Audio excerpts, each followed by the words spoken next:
Hello everyone, I'm the DreamTeller and I'm here to help you today.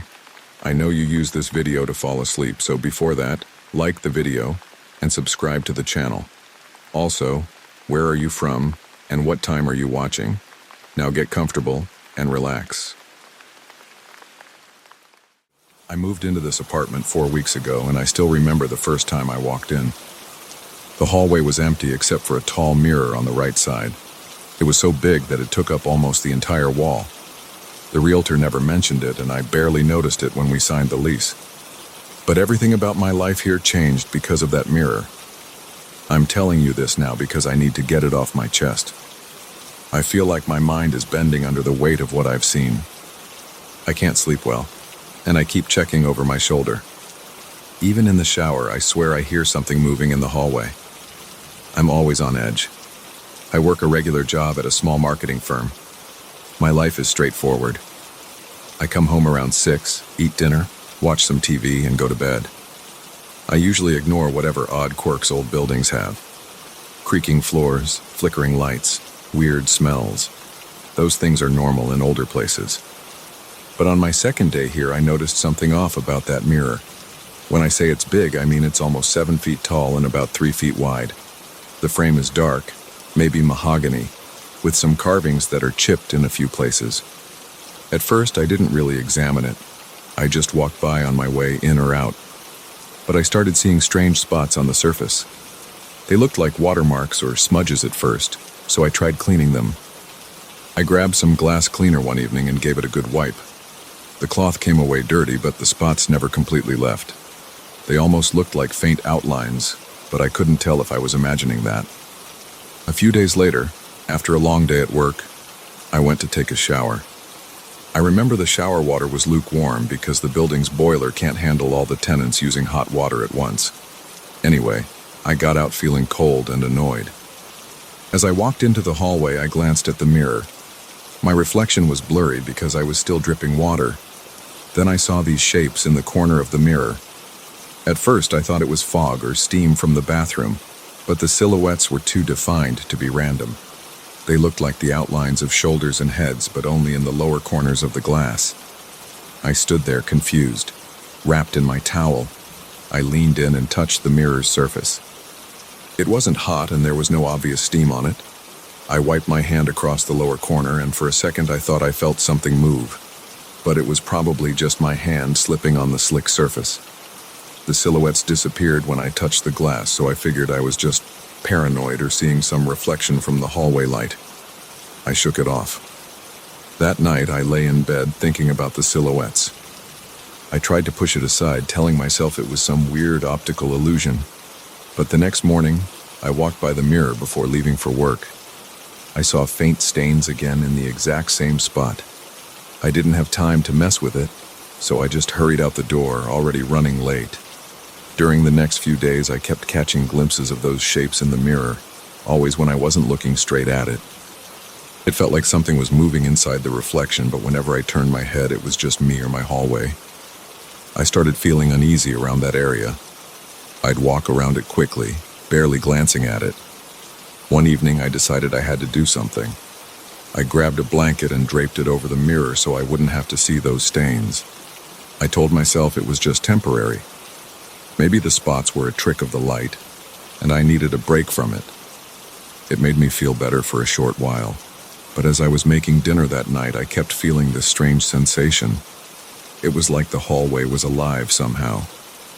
I'd crane my neck, expecting to see something pop out, but the hallway was empty except for that covered mirror. When I tried to sleep that night, I heard subtle tapping sounds coming from the hallway. It was faint, so at first I thought it was just the building settling. But it kept happening about every 5 minutes, like someone tapping a finger on a wooden surface. Tap, tap, tap. Then silence. I got up, turned on the hallway light, and checked around. Nothing was out of place. The blanket was still over the mirror. I stood there for a moment, breathing heavily, and then I realized I was sweating even though the apartment was cool. I went back to bed, telling myself it was all in my head. The next morning, I decided to uncover the mirror. For some reason, I felt like the blanket made things worse, like it was provoking whatever weird energy was in the apartment. When I pulled the blanket off, I noticed that the stains had spread. They looked darker and bigger, almost like smudged handprints, but more elongated. I felt my chest tighten. There were no kids or guests around, so it made no sense. My own hands definitely didn't leave that kind of mark. I turned away, swallowing hard, and tried to focus on getting to work on time. At the office that day, I couldn't concentrate. Every time I blinked, I saw those shapes in my mind. I told a friend about it, and he joked about haunted mirrors. I laughed it off, but I felt a chill in my spine. That evening, instead of going straight home, I went to a local library to do some research. It was a last-minute idea, but I was desperate to distract myself. I asked the librarian if there were any local legends about old mirrors or properties around my street. She gave me a confused look, but directed me to a small local history section. I skimmed through a few books and stumbled on a newspaper clipping from the 1980s. It mentioned a family who claimed their large mirror showed faces at night. The family ended up moving, convinced something was inside that mirror. The article didn't give a clear address, but it mentioned a large apartment building in my neighborhood. That was enough to make my stomach churn. I quickly photocopied the page and left. Back in my apartment, I set the clipping on the coffee table and took a look at the mirror. The stains seemed even bigger now. This time there were definitely shapes that looked like shoulders, arms, and even elongated fingers. I held my breath and stared. They didn't move at first, but then I blinked, and for half a second I saw them shift. It was just a slight change, like one of them raising an arm. My heart started racing. I backed away, keeping my eyes locked on the glass. When I reached my bedroom door, I turned and slammed it shut, feeling my legs shake. I sat on my bed, trying to calm down. I told myself that if I just stayed away from the mirror, nothing bad would happen. But the memory of that slight movement wouldn't leave me. My rational side told me it was stress or a play of the light. My gut told me something else was going on. That night, I tried to drown out the tapping with some music. I put on headphones and sat in bed, reading random articles on my phone. Every so often, I'd lift one side of the headphones to listen. I still heard faint clicking noises, almost like nails tapping on glass. I felt panic building in my chest. I had to do something. I decided to pull out my phone and record a video of the hallway.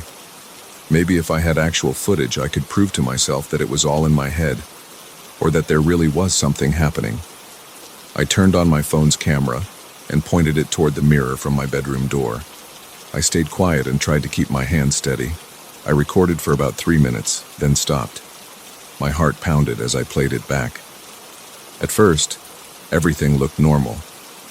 Then about halfway through, I saw a small flicker of movement in the corner of the mirror, right where those silhouettes were.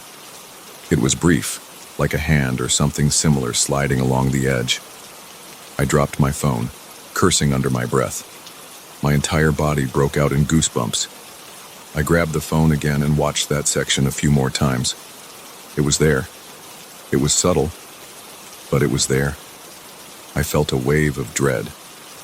I went to the living room and paced around, thinking about what to do. Calling the landlord seemed pointless. Who would believe me? I thought about getting rid of the mirror, but it was attached to the wall in a way that looked complicated. Also, I remembered reading something about previous owners of old mirrors who said that throwing them out made matters worse. I didn't want to risk it without a plan. The next day, I looked for more information. I found a forum online where people discussed haunted objects. Most posts sounded fake, but one person mentioned that covering a mirror sometimes intensifies the activity because it forces the presence to try other ways to make contact. Another user wrote that confronting the mirror was key, but they didn't explain how. None of it felt like real advice. I started wondering if I should just leave, break my lease, and move out. But I wasn't ready to throw away my security deposit and the hassle of moving again. That evening, I stood in front of the mirror with the overhead light on. The stains were now forming 2 distinct silhouettes, each about the size of an adult. I inhaled slowly, then spoke out loud. I said, "I don't know what you are, but leave me alone." My voice sounded shaky, and I felt ridiculous talking to my own reflection. Nothing happened immediately. Then in the reflection I saw something shift. It wasn't a reflection of me because I stayed perfectly still. It was one of those silhouettes moving its arm in a slow, stiff motion, almost like it was waving. My vision blurred for a second. My muscles tensed. I stumbled backward, nearly falling. I grabbed the nearest chair and leaned on it, trying to steady my breathing. My heart was pounding so hard I thought it might burst. I forced myself to look at the mirror again. The stains were still there, but now they looked like they had changed position. It was impossible for them to move on their own, yet they did. I felt a wave of nausea. I called a friend and asked if I could stay at his place for the night, but he was out of town. I didn't have many options, so I ended up staying in my own bedroom. I locked the door, even though that made no sense because the door didn't block the mirror's influence, if that was even a thing. The tapping started up again, more persistent than before. It sounded like a slow rhythm. Tap, tap, tap. Pause, then tap, tap. My spine tingled every time I heard it. I barely slept. I kept imagining those silhouettes stepping out of the mirror and walking into my apartment. Several times I almost got up to tear the mirror off the wall, but fear held me back. By morning, my eyes burned, and my shoulders were stiff from tension. I had to go to work, so I dragged myself out, but I kept looking down the hallway, half expecting to see something standing there. The mirror was empty from that angle, so I left in a hurry. At work, I asked around discreetly about mirrors. I even hinted about my situation to a coworker who's into weird stuff. He suggested I look up the previous tenants of my apartment. That's when I realized I never asked the landlord about who lived there before me. So that afternoon, I went down to the management office. I pretended I was curious about the building's history. The manager, an older guy, told me that the mirror had been there for decades. He said that some previous renters asked if it could be removed, but it was too heavy and apparently original to the building. I asked if they ever complained about anything weird. He gave me a strange look and shrugged, saying people always complain about weird stuff when they live alone. Then he said, "But yeah, a few folks said they saw something in that mirror. We just told them to ignore it." That comment made my stomach lurch. I left the office feeling tense and clammy. I came home that evening determined to figure this out. I stood in front of the mirror for a long time watching those stains. They seemed darker, like shadowy figures. They moved more freely, shifting when I blinked or glanced away. Sometimes I thought I saw them turning toward each other as if communicating. I broke into a cold sweat, but I forced myself to watch. After a while, my nerves were shot. I grabbed my phone to record another video. I wanted to document a few minutes of the mirror, hoping to catch more evidence. When I played it back, I saw the stains shift again in the same slow, unsettling way. One shape raised an arm, then the other mirrored the motion. They looked like they were gesturing at me. My breathing got shallow and I stopped the video. I felt dizzy. I'm writing this now and I can still hear the tapping in the hallway. I pulled the blanket over the mirror again because I can't stand to see those shapes move. But I swear the tapping is even louder tonight. My back is damp with sweat and every hair on my arms is standing up. It's like they're calling for me, trying to get my attention. I don't know what will happen next. I can't think straight. My plan is to leave the apartment for a few days if I can find a place to crash. I don't want to deal with this anymore. I wish I had never moved here. But part of me worries that even if I leave, I'll still feel them watching me. Right now, I'm just a guy sitting on a couch, writing down what's happening, hoping that this isn't the start of something worse. My heart feels like it's racing 100 miles an hour, and my palms are clammy as I type. I'm going to sleep with the lights on tonight. Maybe that will help. If I make it through without losing my mind, I might call a specialist or someone who deals with haunted objects. But I don't even know if that's real. All I can say is that this mirror isn't normal. The stains are growing and those silhouettes want my attention. I can feel it every second I'm in this place. I wish I had an easy fix, but right now all I can do is try to get some rest and hope that in the morning, the shapes don't come any closer. I'm not sure how much more I can handle. I keep looking at the door, half expecting them to push their way through. For now, I'm just waiting, listening to that relentless tapping, praying that it stops. but it hasn't yet. And I don't know if it ever will.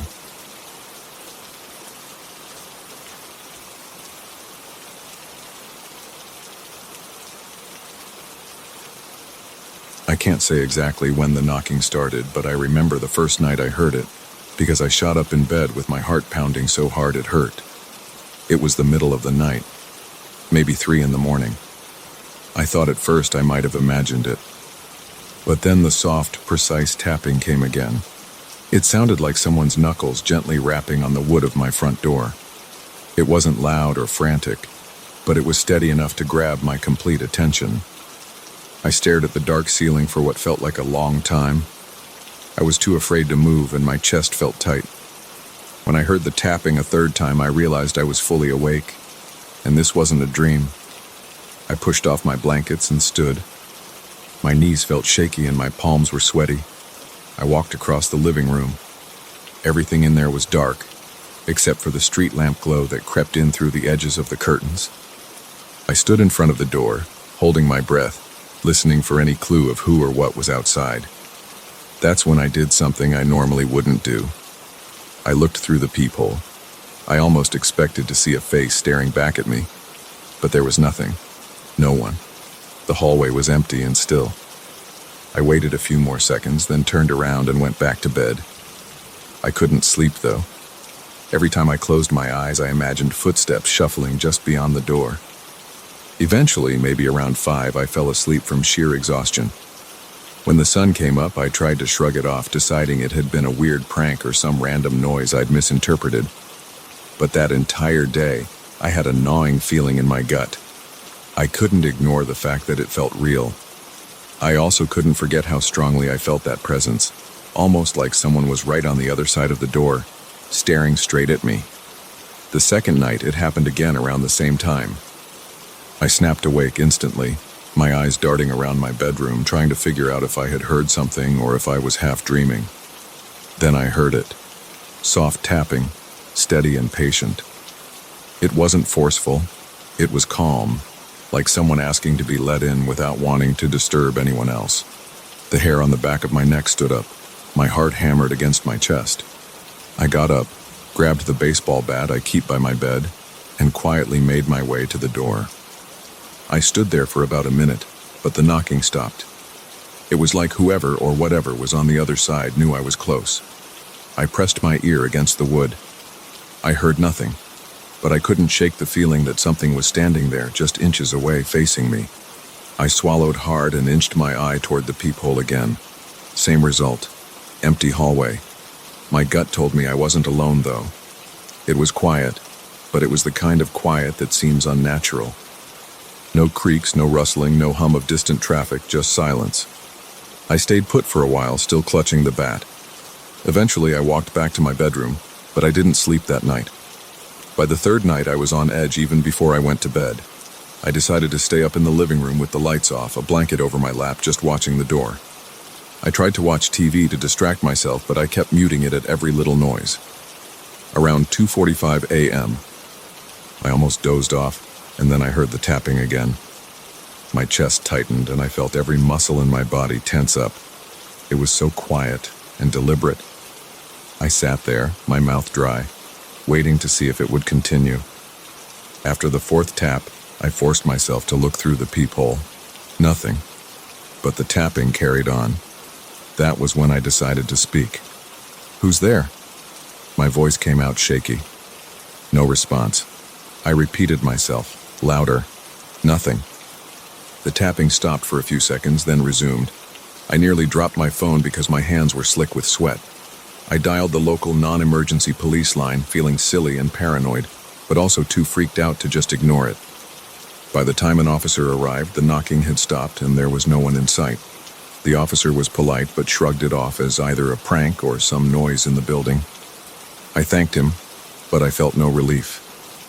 The next day, I decided to install a couple of cheap cameras, one facing my front door from the inside and one in the hallway, pointing at my door. I live in an older apartment building that hasn't updated its security in a long time, so no one really complained about me sticking a small camera in the hallway. That night, I made sure the cameras were recording before I tried to sleep. Still, I couldn't fully relax. Even though I was exhausted, I stayed awake, listening.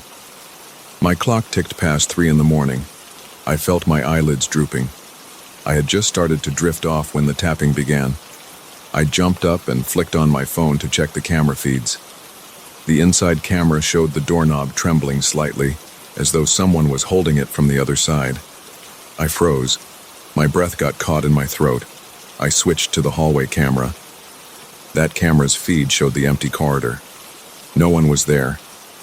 But the doorknob on the inside camera kept moving.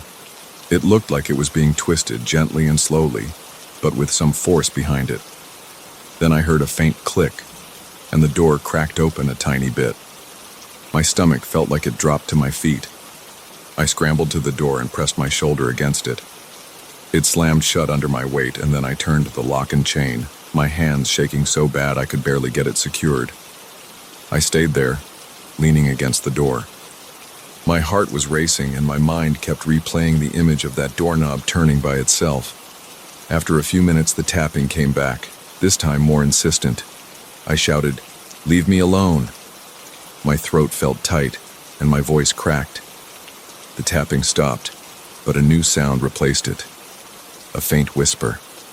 It was muffled, but I was sure I heard my own name. It was repeated, over and over, like a recording. Then everything went quiet.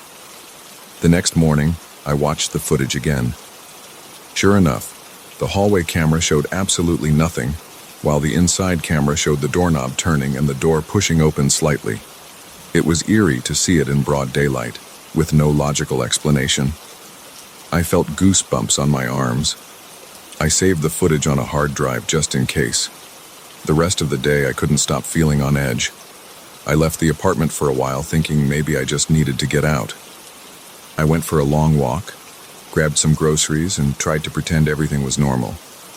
But in the back of my mind, I knew the night would come again, and I dreaded it. That evening, I set up the cameras again.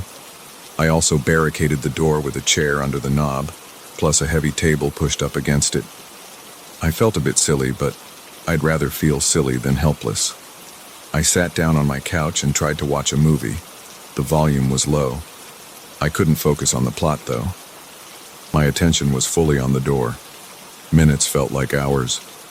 By the time midnight rolled around, I was sweating even though the apartment wasn't hot. I kept taking deep breaths, telling myself to stay calm. Around 3 a.m., the tapping returned. It started softly at first. 3 taps, then a pause, then 3 more taps. I stared at the door from my spot on the couch. I thought about ignoring it, but the tension was unbearable. My heart was pounding, and I felt a sick churn in my stomach. Then the tapping got a bit louder and faster. I grabbed my phone and opened the camera feed. The same thing was happening again. The doorknob on the inside was twisting, but nothing showed up on the hallway feed. The chair under the knob shifted slightly, creaking against the wood. I ran over and held the chair in place, pressing my body against it. My breath came in shaky bursts. Then I heard a whisper again. It was like a soft hiss, and I heard my name. The voice sounded close, almost right in my ear. It made my scalp prickle. I stayed like that for at least half an hour, just leaning against the chair and the door, waiting for the tapping and whispers to stop. Eventually they did. When I finally let go, my shirt was damp with sweat and my arms felt numb. I checked the inside camera footage the next day, and it showed the doorknob moving violently at certain points, like someone was really trying to force it open. Then, out of nowhere, it stopped. The hallway camera was as empty as always. This pattern continued for several nights. I was losing sleep, and I felt like I was walking around with a permanent knot in my gut. I started skipping work, telling my boss I was sick. Every night I prepared for that tapping, and it always came. Sometimes right at 3, sometimes a bit later, but never failing to appear.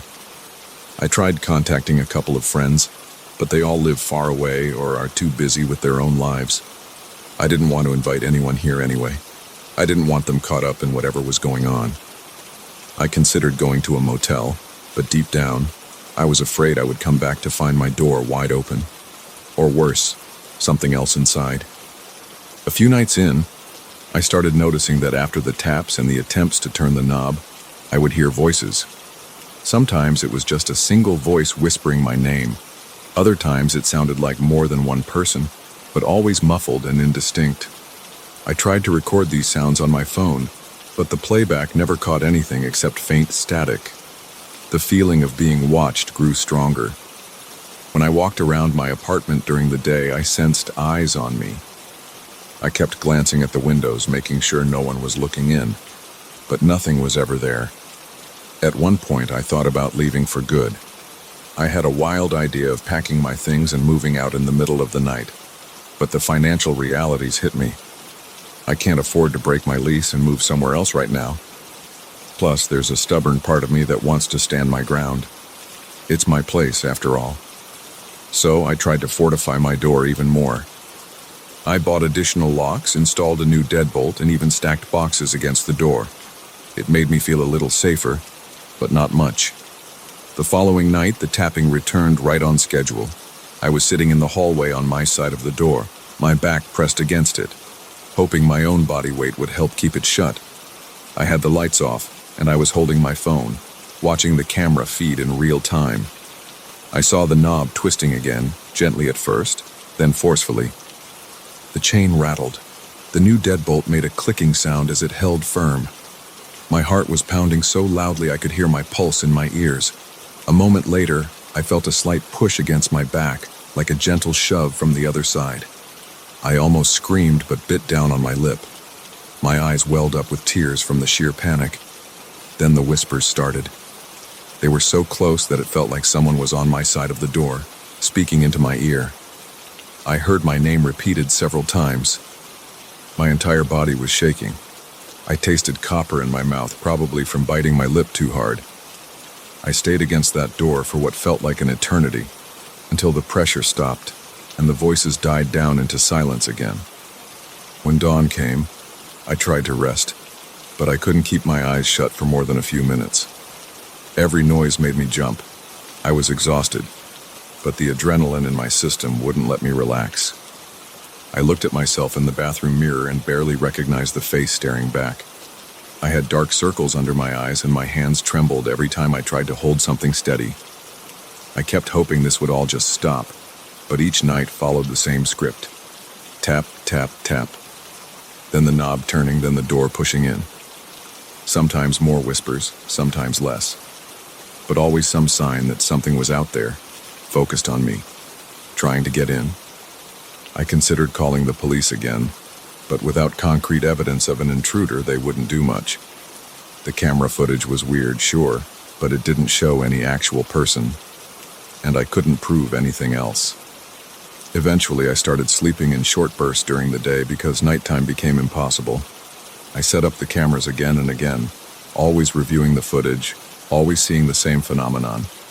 The hallway was empty, the doorknob moved, the door shook. I put fresh batteries in the hallway camera and checked to make sure it was working properly. Nothing changed.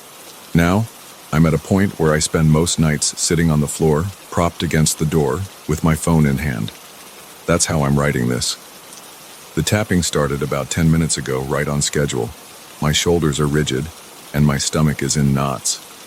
Every time I feel the knob jiggling behind me, I brace myself. My skin crawls when I hear the faint rasp of my name through the wood. My breathing is shallow and my heart won't stop racing. I've tried talking to it, demanding it leave. I've tried asking what it wants. Nothing changes. The tapping, the twisting of the knob, and the whispering go on until near dawn.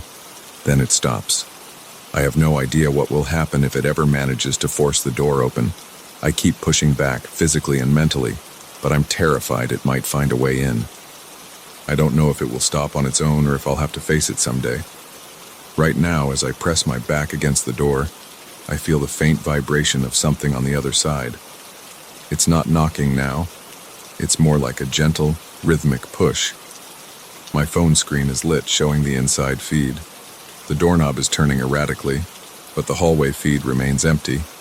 I can hear the chain rattle. It sounds like it might snap if enough force is applied. My throat is tight. My muscles are tensed, and the air in here feels too thick to breathe properly. The voices are starting up again, and I can feel my pulse throb in my temples. I'm gripping my phone so hard my hand hurts. That's my reality right now. I have no clever explanation, no comforting theory. I only know the door in front of me keeps shaking at night, the doorknob keeps turning, and I keep hearing my name in whispers. I'm afraid it could escalate. I'm afraid one night it'll just break in without warning, but I can't leave. I have nowhere else to go. So every night I sit here, pushing back against whatever's trying to come through. And every night I try not to panic too much when I hear that soft tapping, calling for me in the dark. It hasn't gotten in yet, but a small voice in the back of my mind keeps telling me that eventually it might. I do everything I can to keep it out, but I'm never sure if that will be enough when tomorrow night rolls around.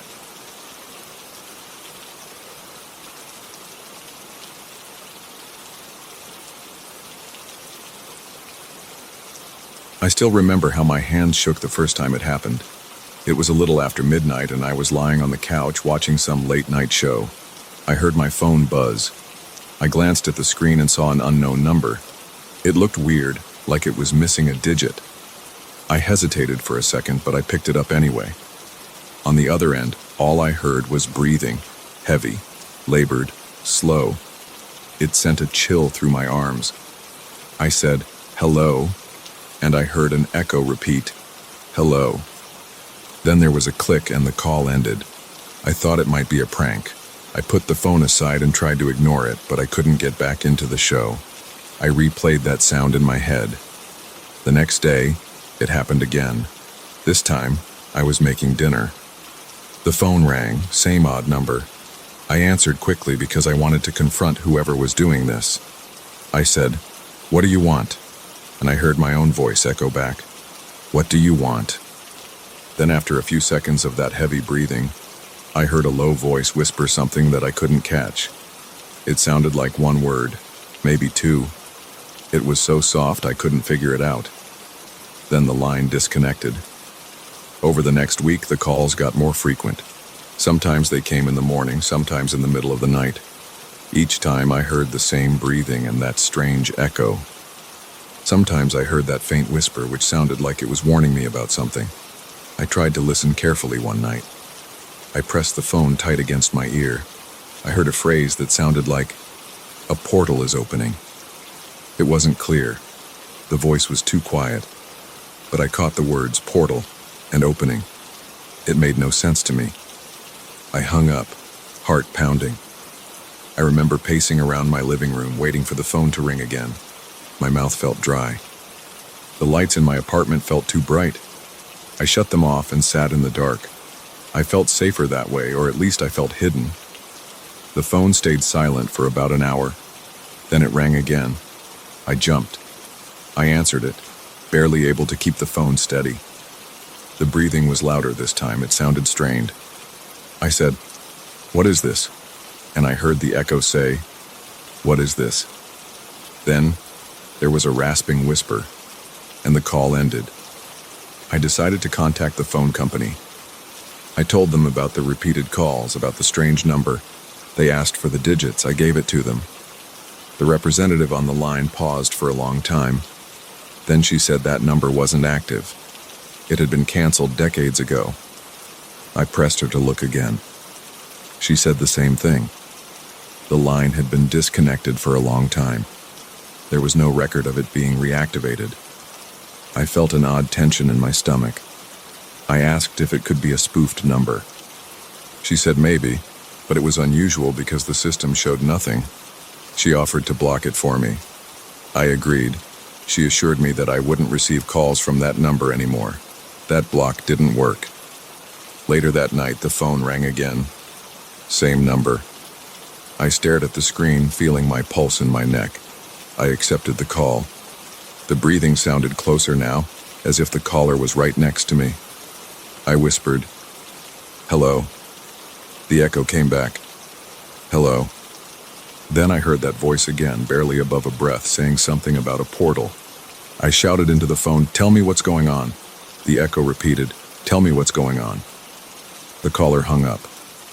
I went online. I searched for any stories about old phone numbers that still called people. I found some forum posts about haunted lines, weird phone pranks, urban legends. Nothing concrete. My eyes ached after hours of searching. I slammed the laptop shut and tried to sleep, but my nerves wouldn't let me. I lay awake, listening to every sound in my apartment, the hum of my refrigerator, the ticking of the clock on my wall, the occasional car passing outside. Each time my phone buzzed with a notification or a text from a friend, I jumped, expecting that number again. By the next morning, I was exhausted. The calls continued, sometimes short, sometimes lasting almost a minute. The whisper always came in fragments. I tried to record one call with another device. I set my laptop to record next to the phone, but each time I tried, the whisper got even softer, almost drowned out by the breathing and the echo. I played the recordings back, but I couldn't make out any words beyond portal and opening. It started messing with my head. I couldn't focus on my job.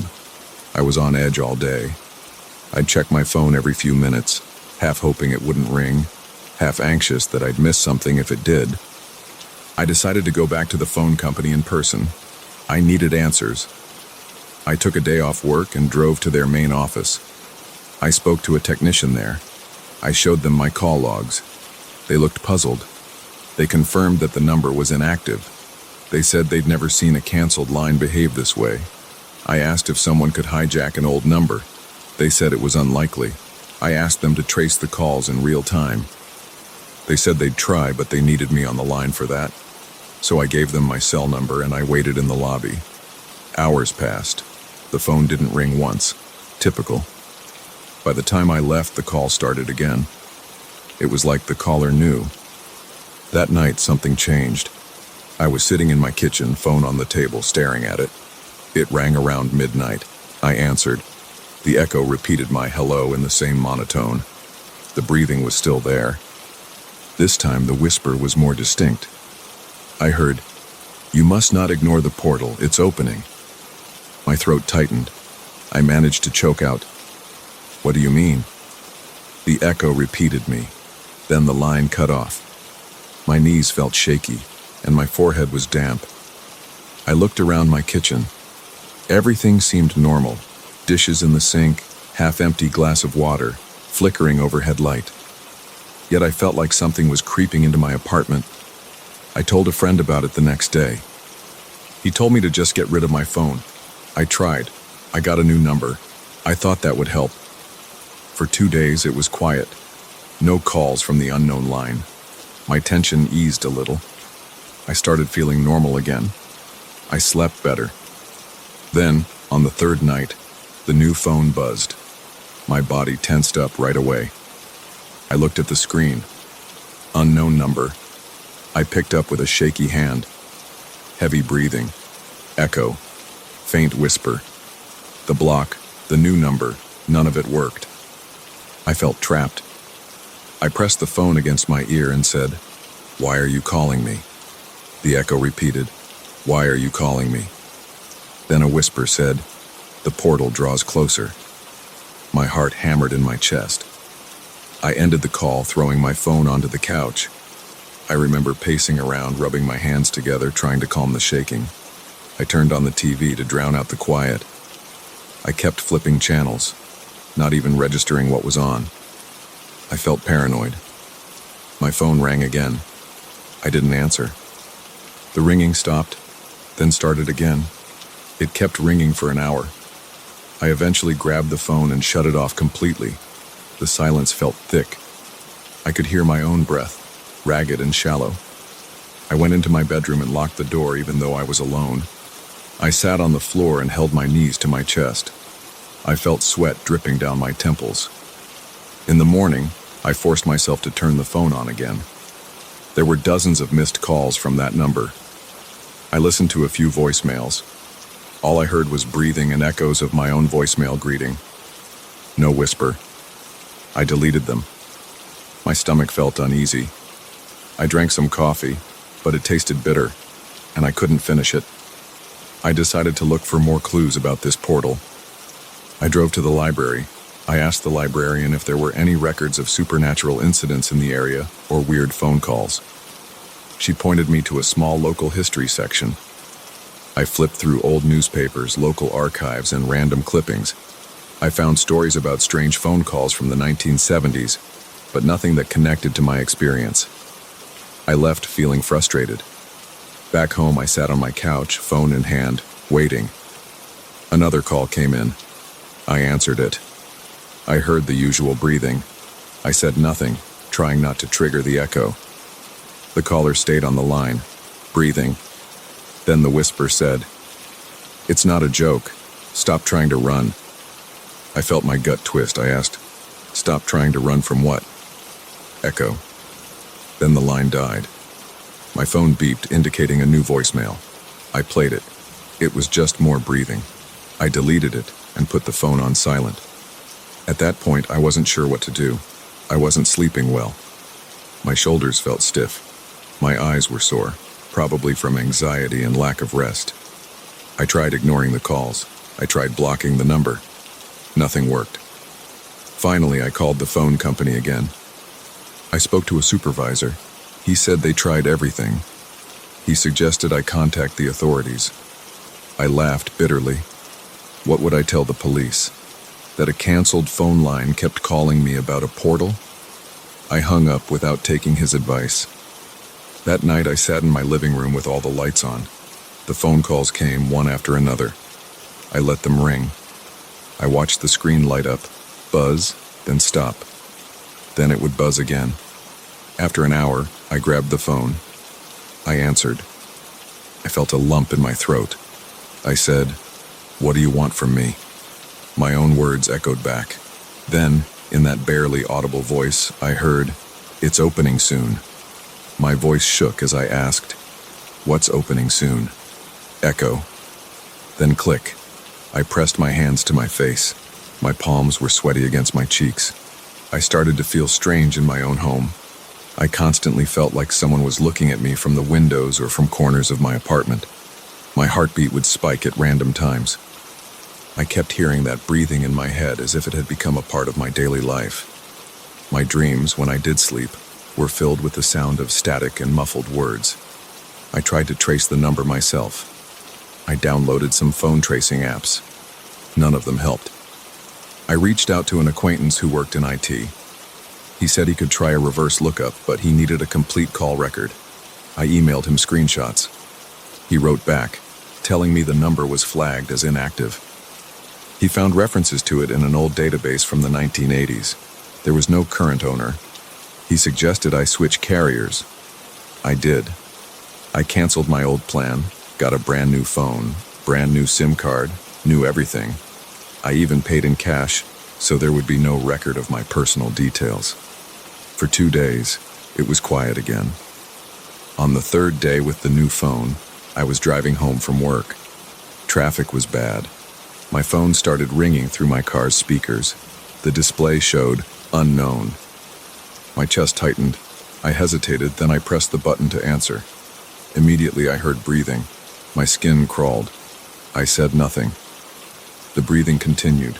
Then the whisper, "You can't stop it." I ended the call and almost rear-ended the car in front of me. I pulled over and parked. I sat there, breathing fast, leaning my forehead against the steering wheel. When I got home, I turned off my phone and placed it in a drawer. I tried to eat something, but my appetite was gone. My limbs felt heavy. I stared at my blank TV, not even turning it on. My thoughts were simple.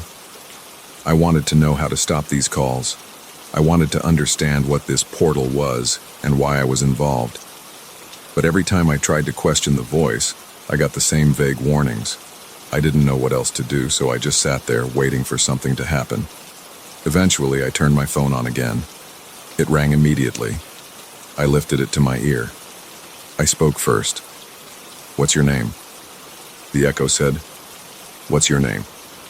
The breathing paused for a second, then the whisper spoke more words this time. It said, "It's almost here. You're part of it." My mouth went dry. My heart beat so hard that I felt my pulse in my ears.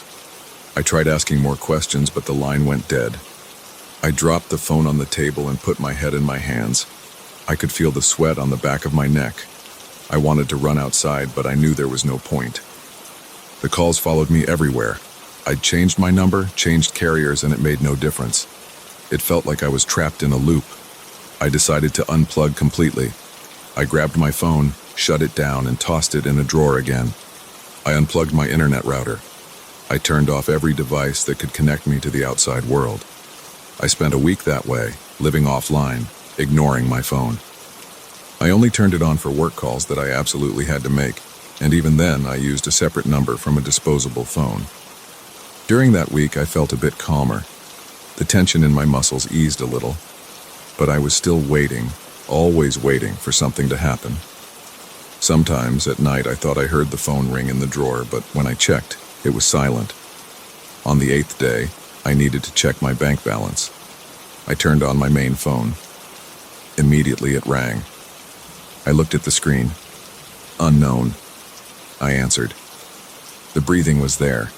The whisper said, "It's happening now." My stomach flipped. I asked, "What's happening?" The echo repeated me and the whisper said, "The portal. It's open." Then the call ended. I waited for it to ring again, but it didn't. I tried calling back. The line didn't exist. After that final call, the phone never rang from that number again. I left everything on. Phone, internet, everything. It just never called again. Days passed, then weeks. No more breathing, no more echo, no more whisper. I kept expecting it at every moment, but nothing happened. I waited for some kind of sign that a portal had opened, but everything seemed normal. Work was normal, my apartment was normal. I felt uneasy, though. My body was still tense. I still jumped at every phone alert, but that canceled line didn't bother me again. It's been a while now since I got one of those calls. Sometimes I wonder if I imagined it all, but then I look at the call logs still stored on my phone. They're all labeled unknown, with timestamps to prove it. I don't have an explanation. Part of me wants to forget it ever happened. Another part of me feels like it's not over. I keep the phone on silent most of the time. I don't want to jump every time it rings. I just live my life, day by day, aware that something happened that doesn't fit into anything I understand. That's all I can do right now. Keep going, keep my phone nearby, and wait to see if that number ever calls me again. And if it does, I'll be ready to answer.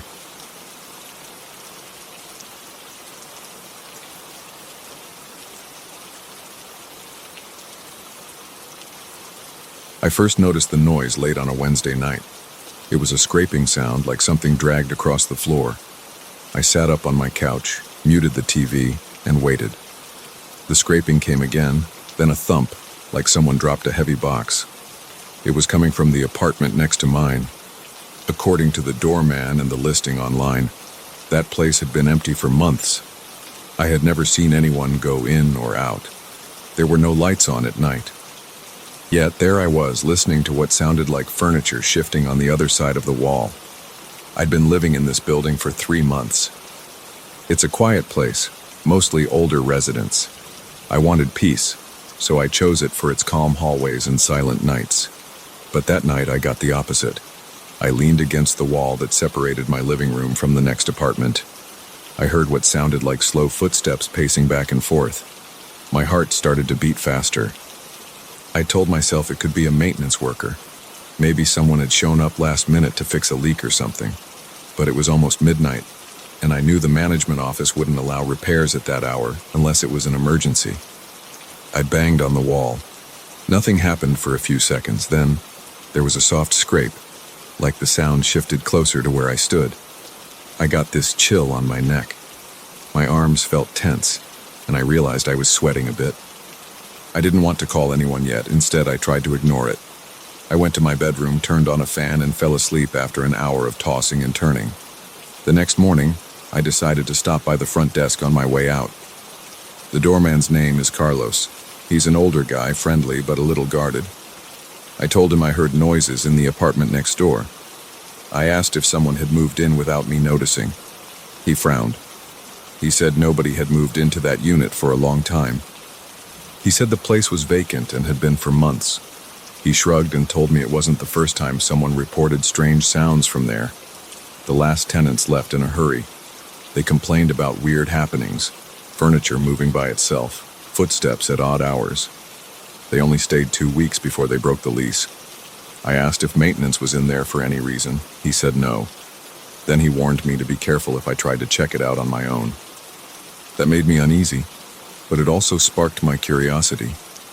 I went to work. I tried to forget about it, but my mind kept returning to that scraping sound. I replayed it in my head all day. By the time I got home in the evening, I was determined to check it out. I unlocked my door, dropped off my bag, and pressed my ear against the shared wall. Nothing. For a while, I heard only my own breathing and the faint hum of the air conditioner. Then around 9 p.m., I heard a soft bump like something hitting the wall from the other side. I waited, heart pounding, and banged on the wall. Again, total silence. That's when I decided to go into the hallway. The door to the next apartment was a few steps away. The hallway was empty. The lights were dim. I could smell the faint odor of fresh paint from the floor below. But that was it. I turned the handle on the door next to mine. Locked. I felt a wave of relief, like maybe it was all in my head. But then I heard a thump from behind the door. I pressed my ear against it and my pulse quickened. It sounded like someone walking slowly across the living room inside that unit. I felt a wave of heat under my collar. I knocked on the door. "Hello?" I said. No answer. I waited. After a few seconds, I heard 3 distinct taps from the other side, like a response. I'm not sure if it was a coincidence or if something was actually there. My skin felt tight and my hands were clammy. I stood there for a moment, not sure what to do. Eventually, I backed away, went into my apartment, and locked the door. That night, I barely slept. I kept hearing faint noises in the quiet. I checked the time repeatedly, and each time I'd sit up in bed, my heart beating way too fast. By morning, I felt drained.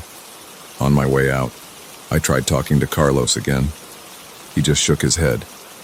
He said something about how people never stay there long. He told me they always leave complaining of cold spots, scraping sounds, and footsteps. He gave me a sympathetic look and asked me not to get too involved. By the next evening, I couldn't handle the tension anymore. I wanted answers. I bought a small flashlight, one with a bright LED beam. I also grabbed my pocket knife, though I didn't really expect to need it. I just felt safer having something in my hand if things got weird. After dinner, around 8 p.m., I headed to the door next to mine. I knocked again. No response. The hallway was quiet. The smell of cleaning products lingered in the air from the janitor's shift. I tried the handle, locked. I slid a small piece of metal into the crack of the door, hoping it might push the latch. I'm no locksmith, but I'd seen a few videos online. After a few minutes of fumbling, I felt the latch give. I turned the handle again and pulled the door open. My pulse was racing. I felt like I was doing something illegal. Technically, I was. But my curiosity overrode my common sense. Inside, the apartment was dark. I flicked on my flashlight and stepped in. It was mostly empty, except for a few pieces of abandoned furniture. An old coffee table in the living room, a single chair in the corner, and some dusty shelves in the hallway. The air smelled stale, like it hadn't been aired out in a long time. I moved the beam of light across the walls. There were no paintings or decorations. Everything was bare. I heard my own footsteps echo on the floor.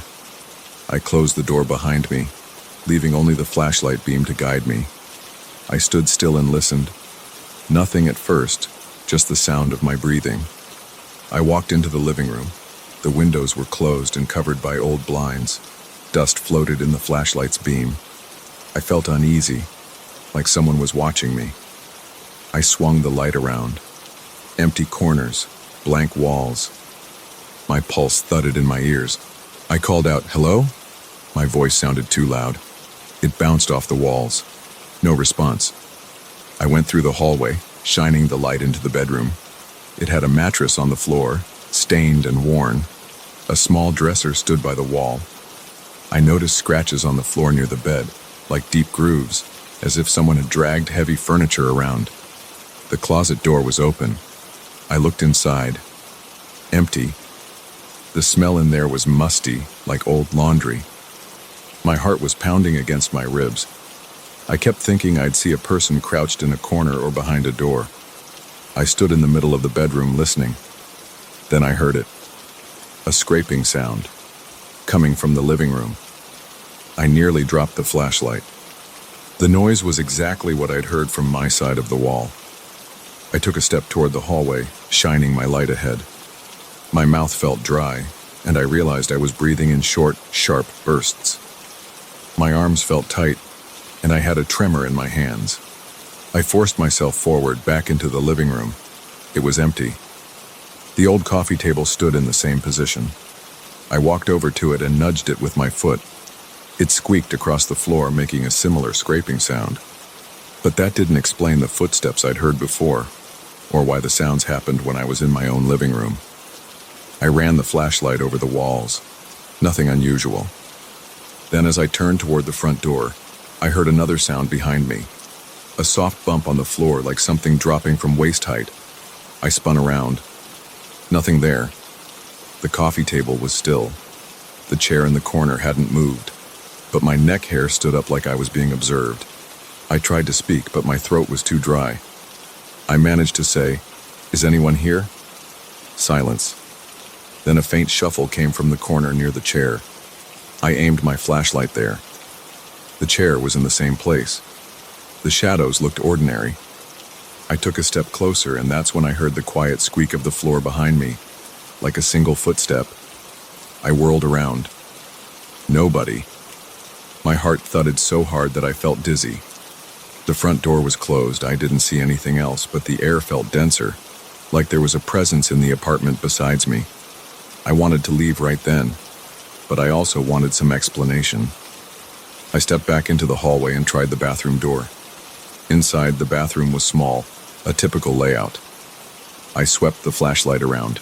The mirror was dirty, the sink had dust and some old soap residue. The shower curtain was half drawn. I pushed it aside. Empty tub. No signs of anything unusual. But my stomach was in knots. I moved back into the living room. The single overhead light fixture had no bulb. The only illumination came from my flashlight. I saw my reflection in the glass of the window. I looked pale and my eyes were wide. Then I heard what sounded like whispering right behind me.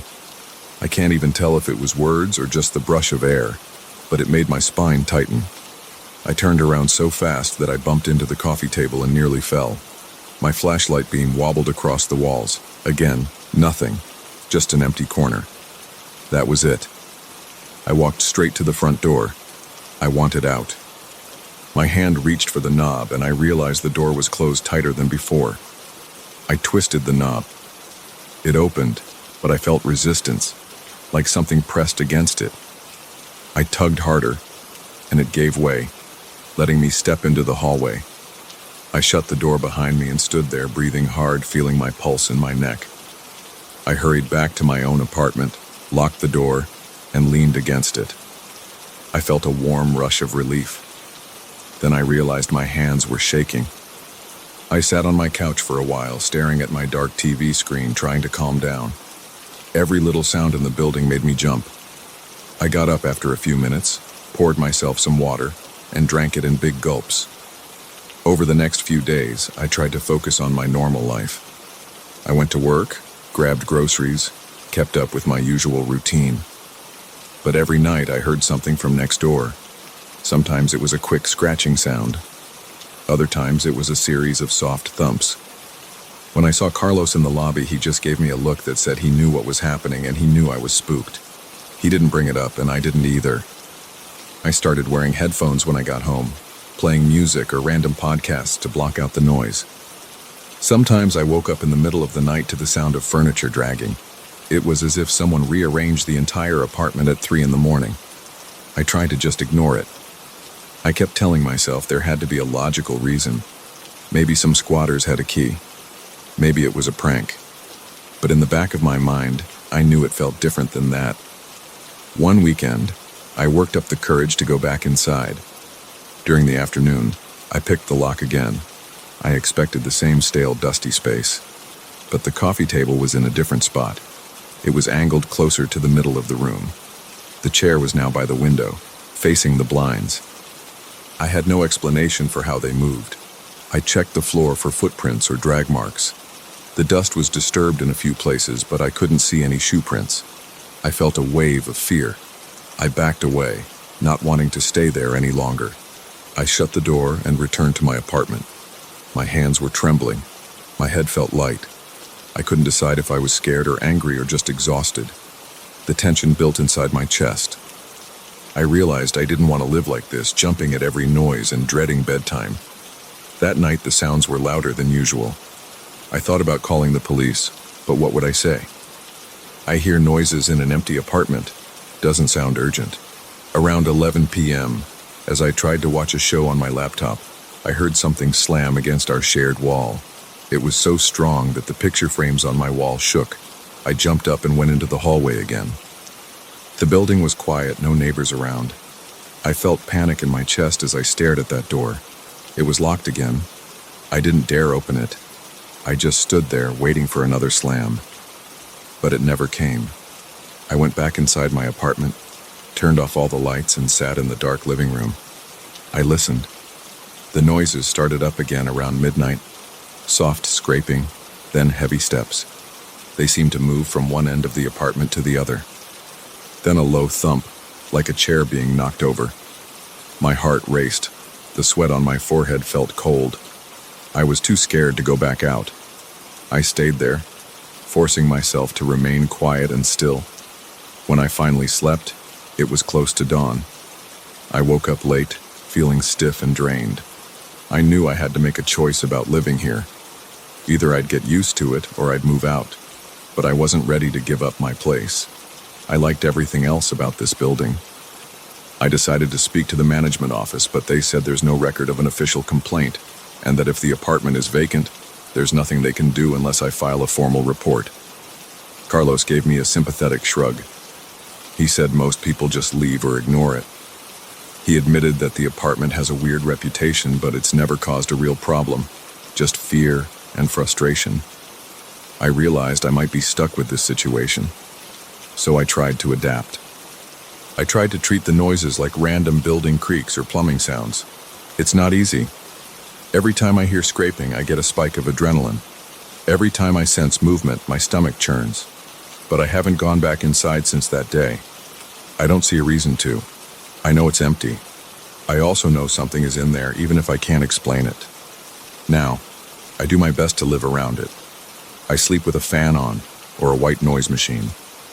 Sometimes I still wake up to what sounds like chairs scraping across the floor. Sometimes I think I hear muffled footsteps near the wall. Every once in a while, I'll knock on that wall, and I hear a faint knock back. I can't tell if I imagine it or if it's real. But I know one thing. The apartment is never truly empty when I'm near it, and I'm just trying to hold on to my sanity, one uneasy night at a time.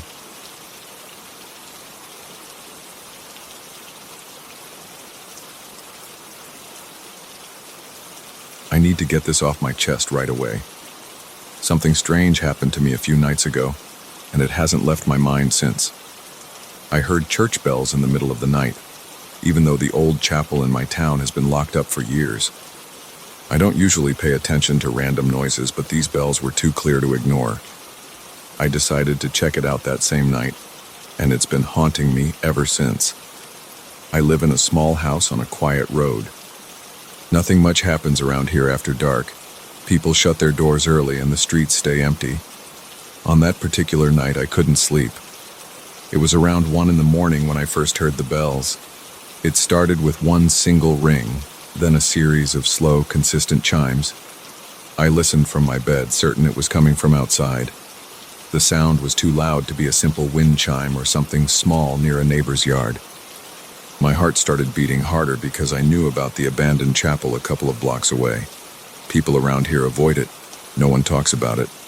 As far as I know, it's been boarded up for a long time. But those bells were coming from that direction. I hesitated. I stared at my bedroom window, thinking maybe I should just ignore it. But curiosity got the best of me. I threw on a jacket, put on some shoes, and stepped outside. The air felt cold against my face and my breath turned visible under the porch light. The street was empty. No cars, no signs of life. But those bells kept ringing in a steady pattern. There were 5 or 6 rings, then a short pause, and then it repeated. I started walking, keeping my hands in my pockets, listening for any change in the pattern. As I approached the chapel, I noticed it looked the same as always from the outside. Boarded windows, a heavy wooden door with a rusted padlock, and walls covered in patches of mold. The place gave me a chill, but the bells were coming from inside, clear and without any distortion. I walked around to check if there was another entrance. Nothing. All the doors and windows were shut tight. The front door didn't budge when I pulled on it. I even tried pushing against it with my shoulder, but it felt solid. Meanwhile, the bells kept ringing, each sound echoing around the walls outside. Then I heard voices. They sounded like a choir, humming in low tones, as if they were chanting something in a language I didn't recognize. Maybe it was Latin. Hard to be sure, but it had that deep old quality. It wasn't a melody. It was more like a flat, droning chant. The combination of those bells and the chanting made the hair on my arms stand up. I walked around the perimeter again, looking for any break or gap in the boards, but everything was sealed. The chanting got louder near the back wall, but I still couldn't find a way in. I remember pressing my ear against the cold surface of a wooden plank that covered a window. The wood felt damp, and a bit of rot came off on my hand. I listened. The voices felt close, like there was only a thin space between me and the source of the sound. I felt my heartbeat pounding against my chest. I tried knocking on the wood, but there was no response. The chanting just kept going.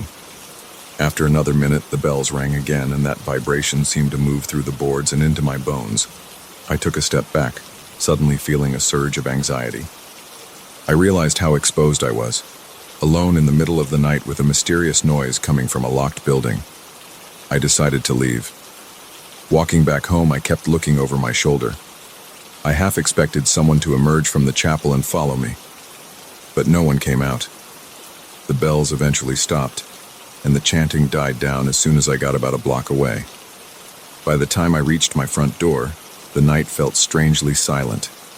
I went back to bed, but I couldn't sleep. My skin felt clammy, and my heart was still racing. I kept hearing the echo of those bells in my mind, and I kept recalling that low, monotonous chanting. It was like it was still in the room with me. The next day, I woke up feeling exhausted. I tried to go about my usual routine: shower, breakfast, a quick trip to the local grocery store for supplies. But I felt on edge the entire time. In the shower, I could have sworn I heard a faint chant rising from behind the noise of the water. It was more like a background hum, but I recognized that pattern from the night before.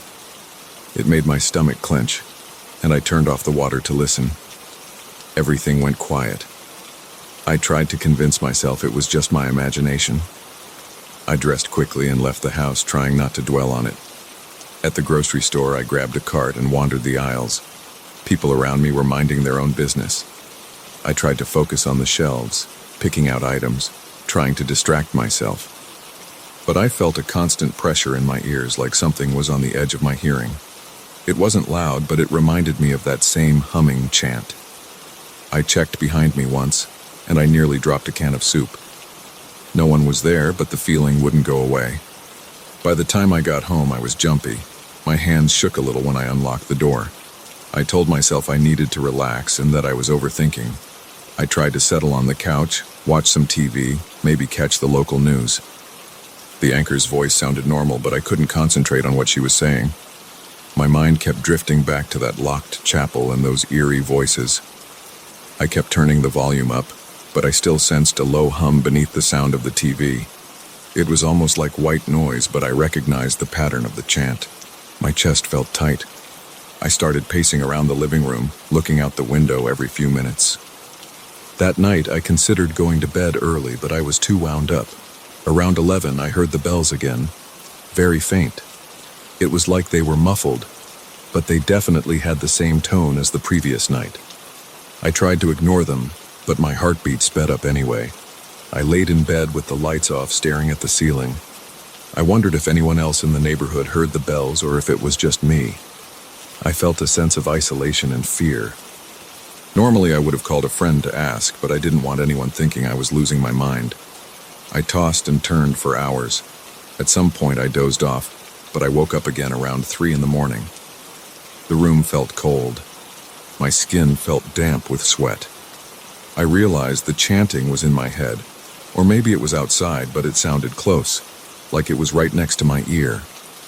I jumped out of bed, turned on every light in the house, and checked each window and door to make sure no one had broken in. Everything was locked, and the windows were secure. But that chanting was there, just under the surface of the silence. I tried covering my ears with my hands. It didn't help. The following day, I couldn't concentrate on anything. I tried reading a newspaper, but I kept scanning the same lines without understanding them. My heart would race whenever I thought about the chapel. I felt a knot in my stomach. My appetite disappeared. By late afternoon, I decided to drive by the chapel, just to confirm it was still locked up and that nothing had changed. I hoped that seeing it in daylight might help me feel better. I parked my car nearby and walked over. The street was deserted. The chapel looked the same, boarded windows, locked doors, and a rundown appearance. There was no sound of bells and no chanting in the daylight. Still, the sight of it gave me an uneasy feeling. I stood there for a few minutes, listening to the wind rustle through the trees. I didn't hear anything unusual, but my palms were sweaty, and my knees felt weak. I turned around and headed back to my car. On the drive home, I kept glancing at the rearview mirror, expecting to see something I couldn't explain. Nothing appeared. That night, the bells started again, louder this time. It was around midnight. I had the TV on, some late-night show, but I muted it to be sure I was hearing the bells correctly. They sounded the same as on the first night, but I picked up on a slight difference in rhythm. It wasn't just a random toll. It almost sounded like a slow pattern, maybe a call and response with the chanting. I felt my throat tighten. My hands shook, and I rubbed them on my pants to steady them. Then behind the bells I heard the voices. They were so faint at first, but they built up until they filled my ears with that humming monotone. I ran to my front door, yanked it open, and stepped onto my porch. The cold air rushed in. I stood there listening. The bells were distinct. The chanting was faint but present, like a distant choir. The night was dark, and I couldn't see the chapel from my porch, but I knew that's where it was coming from. I stepped down onto the lawn, hesitated, and then forced myself to take a few more steps toward the street. My heart pounded so hard I thought I might pass out. I didn't want to go all the way there again. The idea of seeing that locked door and those boarded windows made my stomach churn. So I turned around and went back inside, locking the door behind me. I stood in my living room, breathing hard, trying to calm down. I spent that entire night awake, listening to those bells and the chanting. They seemed to swell and fade in waves. Sometimes it was so quiet I thought it was gone. Then it would rise up again, making my skin prickle. Around 4 in the morning, I felt like I couldn't breathe. My hands went numb for a moment, and I realized I was having some kind of panic episode. I sat on the edge of my couch, focusing on taking slow breaths. That chanting was like a constant presence, and the bells rang off and on until dawn. When morning arrived, I was beyond exhausted. My reflection in the bathroom mirror showed dark circles under my eyes, and my skin looked pale. I had to face the possibility that I might be imagining some of this.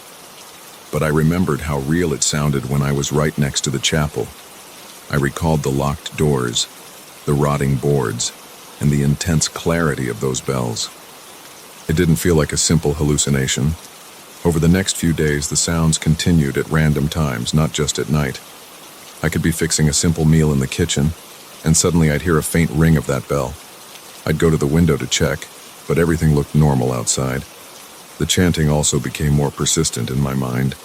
Even if I turned on loud music, I sensed the chanting behind the noise, like it was following me. Sometimes I'd catch myself gripping the edge of the counter or a chair, feeling a jolt of raw fear. My heart would speed up, and I'd break into a cold sweat. Sleep became nearly impossible. I'd fall asleep around midnight and wake up every hour, certain I heard a bell or a whisper. My nerves were shot. I started skipping meals because my appetite was gone. My phone rang once, just a telemarketer, but the sound startled me so much that my hands were trembling when I answered. I realized I couldn't go on like this. I had to figure out what was happening or at least find a way to cope. I tried contacting an old acquaintance from a neighboring town. He's not exactly a friend, but someone I talked to a few times at community events. He didn't pick up, so I left a short message. I didn't mention the bells or chanting in detail. I just said I was dealing with something weird and asked if he knew anything about that old chapel. He didn't call back. I tried asking a local store clerk if they'd heard anything unusual at night. They just shrugged and said no. I felt even more alone. Finally, I decided to see if there was a local record of who owned that chapel. Maybe I could get permission to go inside and see what was causing the noise. But the town hall was closed for renovations that week, and the administrative office was understaffed. I waited in line for nearly an hour, only to be told they had no immediate records available. They told me to come back another time. I left, feeling frustrated and tired. Now I'm in my living room writing this down while the sun is still up, hoping it'll keep the fear at bay. But even in the daylight, I hear those bells from time to time. They're not as loud, but they're there. The chanting lingers in the back of my mind like a low drone that never fully disappears. My hands are shaky, and my head hurts from lack of sleep. I keep checking the time, dreading the moment the sun goes down. I don't know what will happen tonight or if this will keep going. But I wanted to share everything as it happened, in straightforward terms, in case it helps me piece things together. That's where I stand. I'm alone in my house, hearing bells from a sealed chapel and voices I can't explain. The feeling of being followed by those ghostly echoes has become a daily reality. I can't escape the sensation that they're with me, that I can't outrun them. Maybe they're in my head, or maybe there's something else going on. Either way, it's real enough to keep me on edge every single day.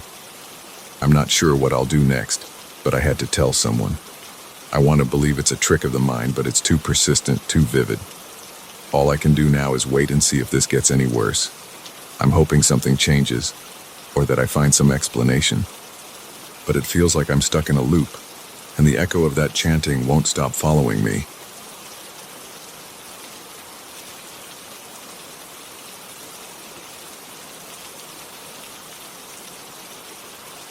I felt a chill the moment I pried up the rotten floorboards in the old basement.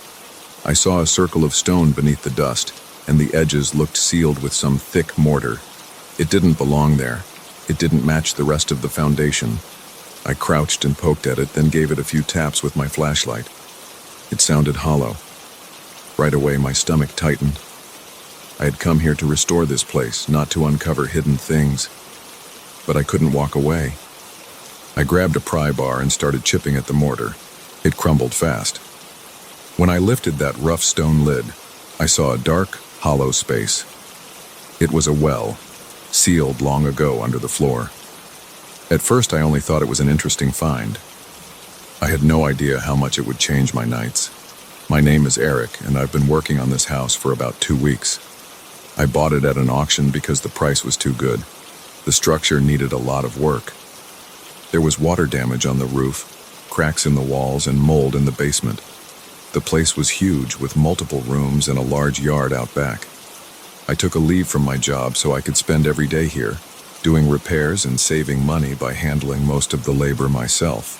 I planned to refurbish the interior and then fix up the outside. I wanted to restore its old charm. The first few days passed quietly.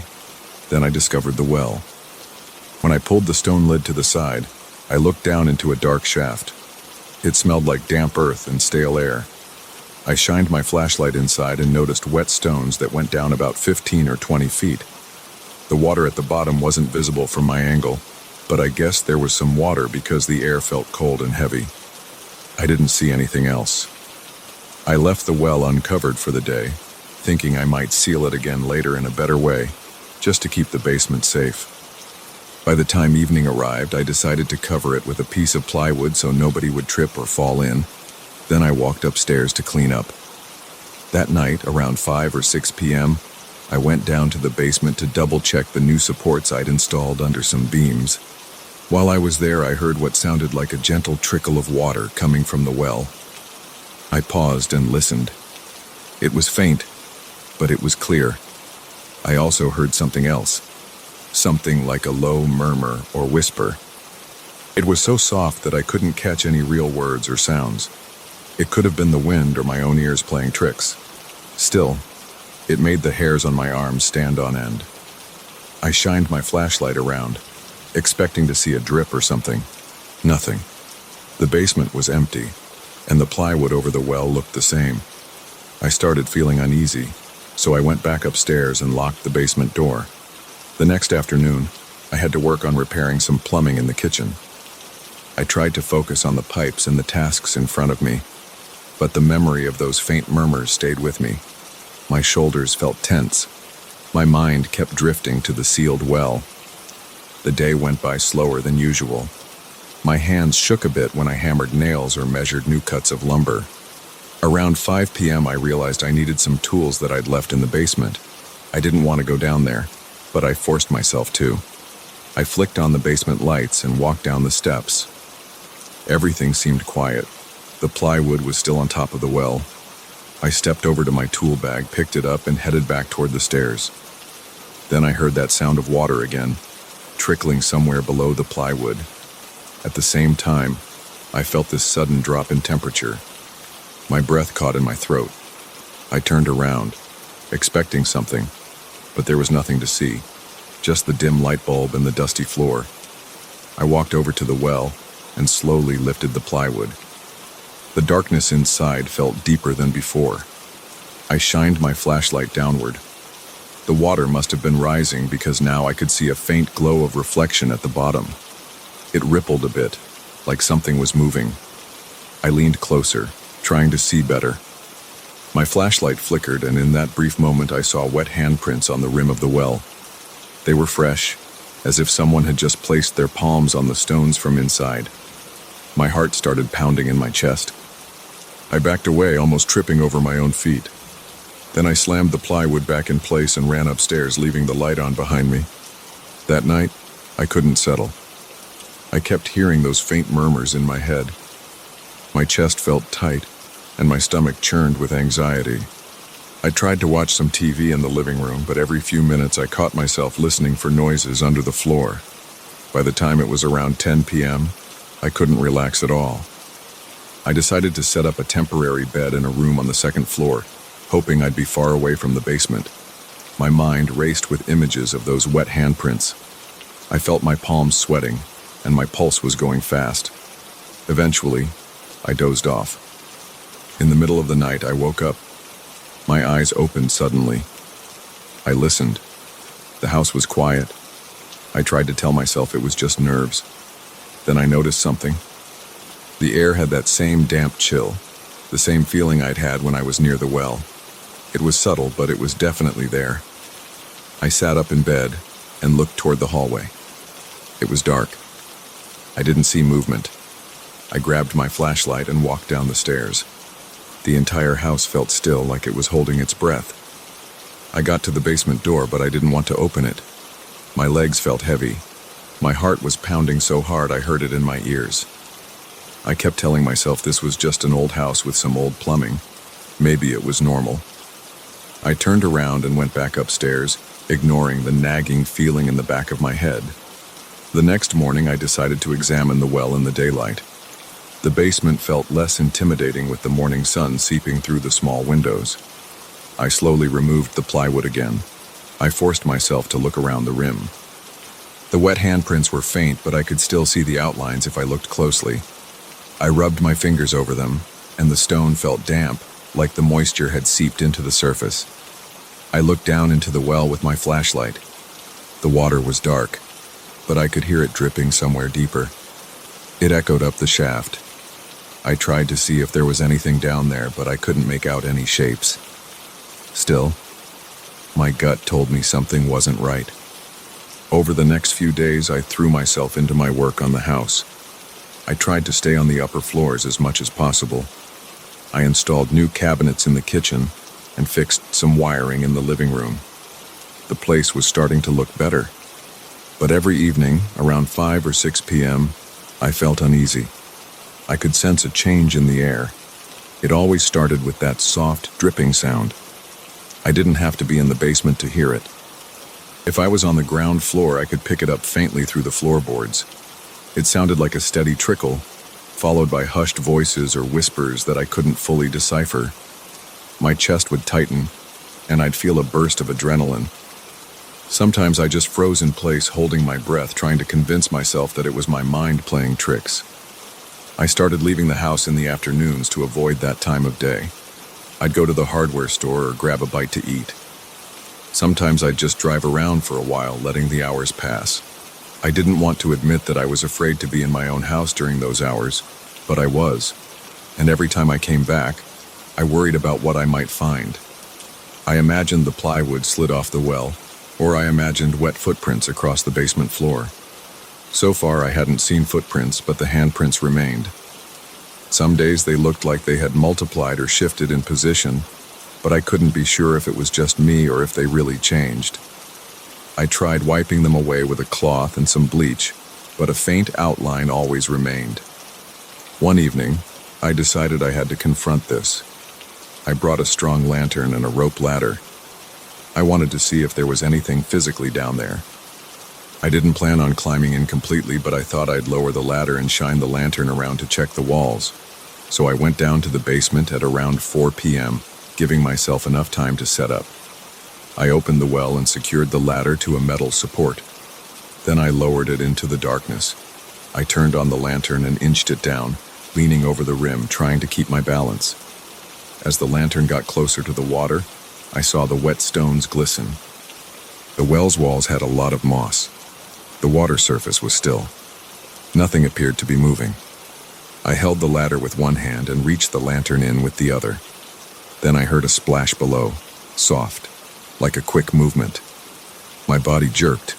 My hand slipped, and the lantern swayed, nearly hitting the wall. I recovered my grip and shined the light again, but the water looked still. I felt my heart pounding in my throat.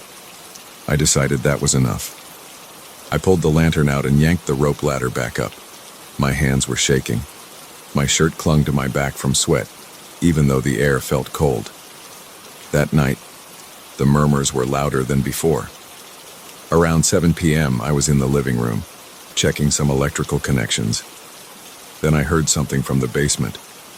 It sounded like a low voice calling out, but I couldn't make out words. It made my chest tighten. My arms felt weak. My mind raced with questions. Am I losing it? Is there someone down there? Could there be an actual person who snuck in? I ran to get my flashlight and a heavy wrench. I gripped the wrench so hard my knuckles turned white. I opened the basement door and shouted, "Who's down there?" No answer. I descended the stairs, flicking on the lights. The overhead bulb flickered. I noticed droplets of water near the well, forming a faint trail on the floor. They led toward the far corner, then stopped. The plywood was still over the well, but it looked shifted, like it had been moved or pushed from underneath. I felt my face go hot with panic. I inched closer, expecting to see it fly off, but nothing happened. I tapped the plywood with my wrench. It made a dull thud. I stood there for at least 2 minutes, listening. Eventually, I slid the plywood back into a centered position, then hurried upstairs, locking the door again. Sleep became impossible.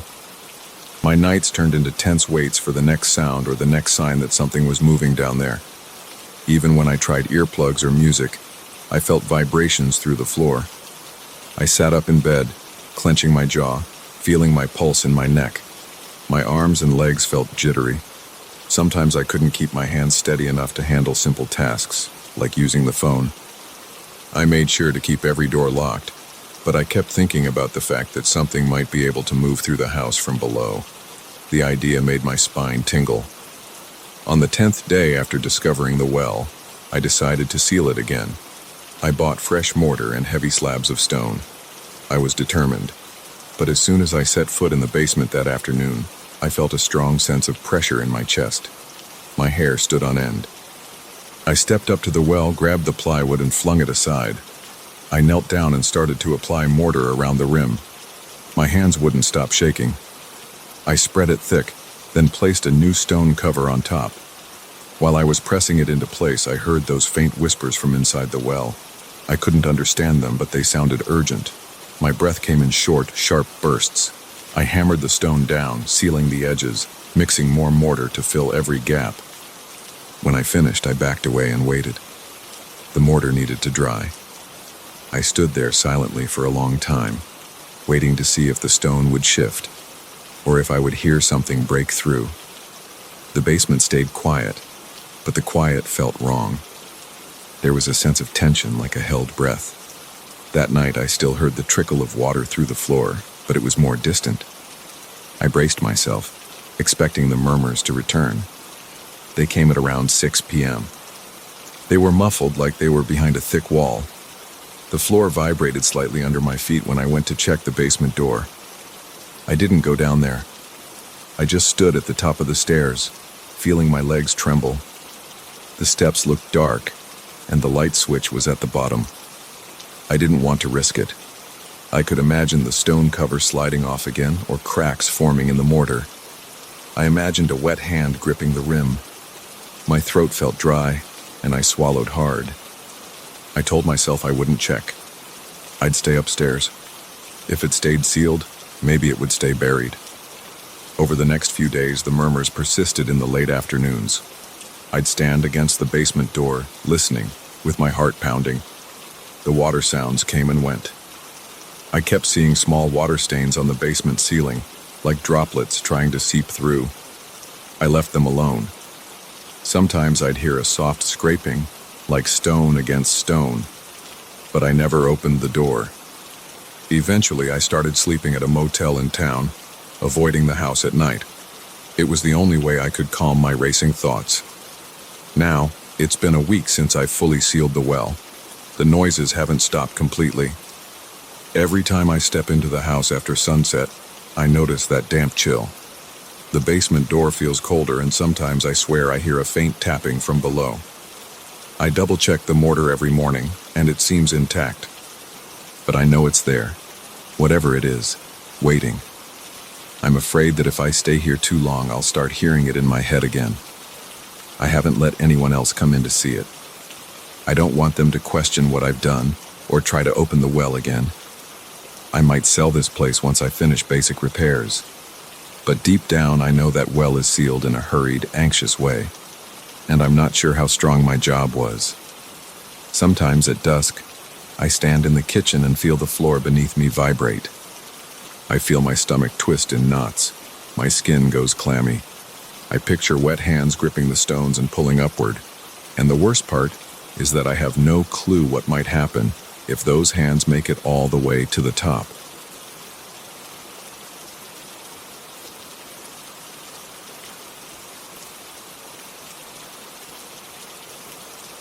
I never expected to feel uneasy in my uncle's old storage room. I went up there to find a suitcase and maybe sort through some boxes of family junk. It was hot, and the overhead light flickered every time I moved. Dust got all over my clothes, and I kept sneezing. At first, I just wanted to get out of there, but I saw a small trunk near the window, half buried under a bunch of folded tarps. It had my uncle's initials on it, so I got curious. I shoved the tarps aside, unlatched the trunk, and lifted the lid. Inside, I found a stack of faded photographs and an old Polaroid camera. It looked like it hadn't been touched in years. The handle was cracked, and the lens was covered in a thin layer of dust. I picked up the camera and blew off some of the dust. My eyes watered, and I coughed a bit. When I looked closer, I saw that the Polaroid still had a few shots left in it. There was a half-open pack of film inside the trunk, too. The old pictures on top of the stack showed random family gatherings, people standing near a barbecue grill, some relatives smiling with drinks in their hands. No one looked upset or frightened. Everything seemed normal. I flipped through a few more photos. The lighting was bad in some, and others had people standing off-center. But I didn't see anything that screamed weird. I shrugged, figured it was just standard family stuff, and put them back. Later that evening, I decided to test the Polaroid. I was bored, and something about vintage cameras always felt kind of fun to me. I stepped outside onto the front porch. The sun was setting, and the light was perfect for a test shot.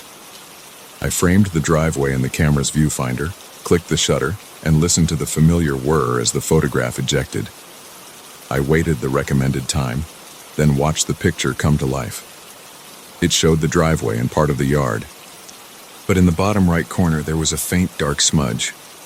It looked like a shadow, but I couldn't figure out where it was coming from. There wasn't anything around me that could cast a shape like that. The tree was too far to the left, and the fence was behind me. I chalked it up to old film or a dirty lens. I went back inside and wiped the lens with a microfiber cloth. I took another shot in the kitchen, facing the hallway. Same thing. This time, the shadow was on the left side of the photo near the doorway. It was darker and more distinct. It almost looked like part of a shape, maybe the edge of someone's shoulder. I looked over at the doorway. The hallway was empty. No one was around. My uncle was downstairs watching TV, oblivious to what I was doing. I looked at the picture again. The shadow shape was still there, plain as day. My neck started itching, and I felt a little lightheaded. I told myself it was just some odd reflection. I decided to test the camera in a few different lighting conditions. Over the next hour, I took about 4 more photos, one in the living room, one in the backyard, one in the garage, and one on the sidewalk outside. In every photo, I saw a strange shadow off to one side or in the background. Each time it looked darker, almost like it had some mass. I couldn't see a face, but it was shaped like a person. It freaked me out. I rubbed my arms and felt the hairs standing up. I pulled out the old photos from the trunk and started examining them under a lamp in the living room. They were mostly family shots, but I noticed that in some of them, if I looked hard enough, there was a strange dark spot here or there, often near the edges. It was subtle, but once I saw it, I couldn't unsee it. It had the same vaguely human shape. I checked about 20 pictures, and in at least half of them, I spotted that same shape. It was never front and center. It was always lurking in the background or the corner, almost hidden by furniture or part of the scene. I felt a lump in my throat, and my stomach felt cold. I tried to show my uncle, but he shrugged it off. He said the camera was old, the film was probably expired, and I was letting my imagination run wild. I didn't push it. Instead, I went to my room with the pictures. I spread them out on my desk under a bright lamp. I studied them one by one, comparing angles and lighting. Some of these photos were 20 years old. Others looked more recent. In every set, there was that figure, or at least a piece of it. Sometimes it was a full outline. Other times it was just a hint of a limb or the side of a head, but it was always the same size, the same dark tone. I felt an uneasy pressure in my chest. The next morning I tried again. I snapped a few shots around the house, making sure I stood in places where I knew the light source wouldn't cause odd shadows. In each shot, the shape got clearer. By the time I took the third picture, I could make out what looked like an arm, or maybe a torso behind me. I walked around checking behind doors and looking for anything that could mess with the lighting. There was nothing. I took a step back, wiped sweat off my forehead, and tried to calm down. My heart was pounding. My hands felt clammy. I started thinking maybe the camera was doing something supernatural, but that made no sense. It was just an old Polaroid. There had to be some logical explanation. But the more I looked at the photos, the more I felt that heavy sensation in my gut. Each time I blinked, I pictured that dark figure creeping behind me. I didn't see it with my own eyes. It was only in the photos. But it was there. I decided to run a test.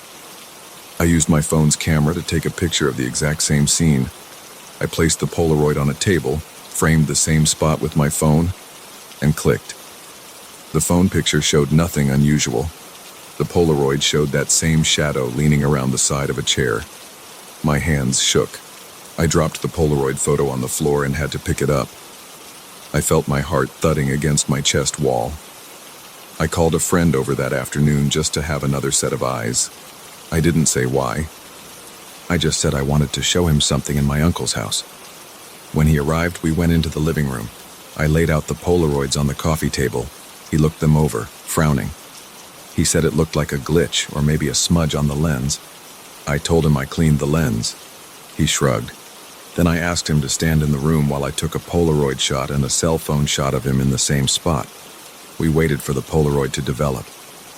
We both saw it at the same time, a tall, shadowy shape right behind him like it was leaning over his shoulder.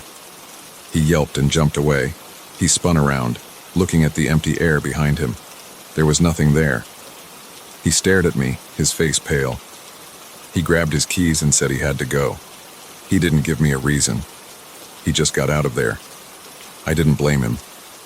I felt a tightness in my own chest. The house felt stuffy and oppressive. I could smell the musty carpets in my own sweat.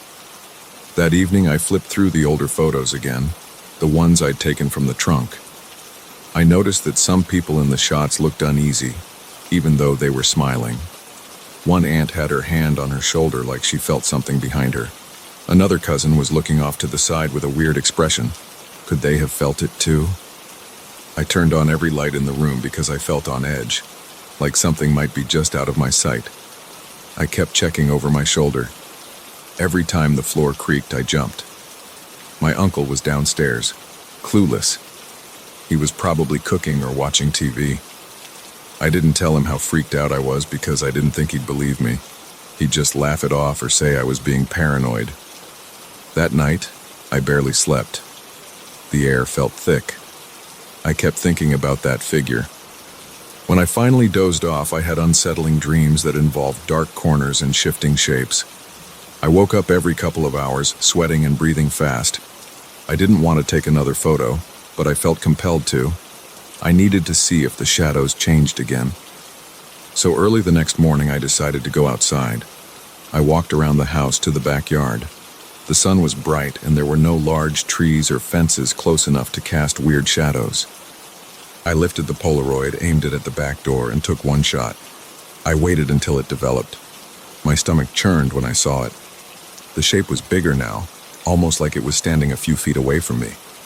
I took another shot. This time, I tried to include myself by flipping the camera around and taking a selfie. The background showed the yard, a small shed, and part of the house. And there it was, a silhouette that looked almost solid. It was behind me, slightly to my left, like it was watching me. My mouth went dry. I dropped the photo in the grass. My hands shook so badly that I had to bend down slowly to pick it up. I went back inside, locked the door, and went straight to my room. I piled all the photographs on my desk and looked at them in sequence. The earliest photos from years ago showed faint smudges. Over time, they got darker. In the most recent ones, the shape was almost lifelike. I couldn't see any facial features, but the outline was unmistakable. It looked human in form, but it was like a black void. I felt a knot in my throat. I rubbed my eyes and took a few deep breaths. My heart felt like it was pounding in my ears. I decided I had to stop taking pictures. I considered throwing the camera away, but a part of me wanted answers. I thought maybe I could find some information about odd Polaroid phenomena. I searched online for stories about cameras capturing unseen shadows. I read a few forum posts.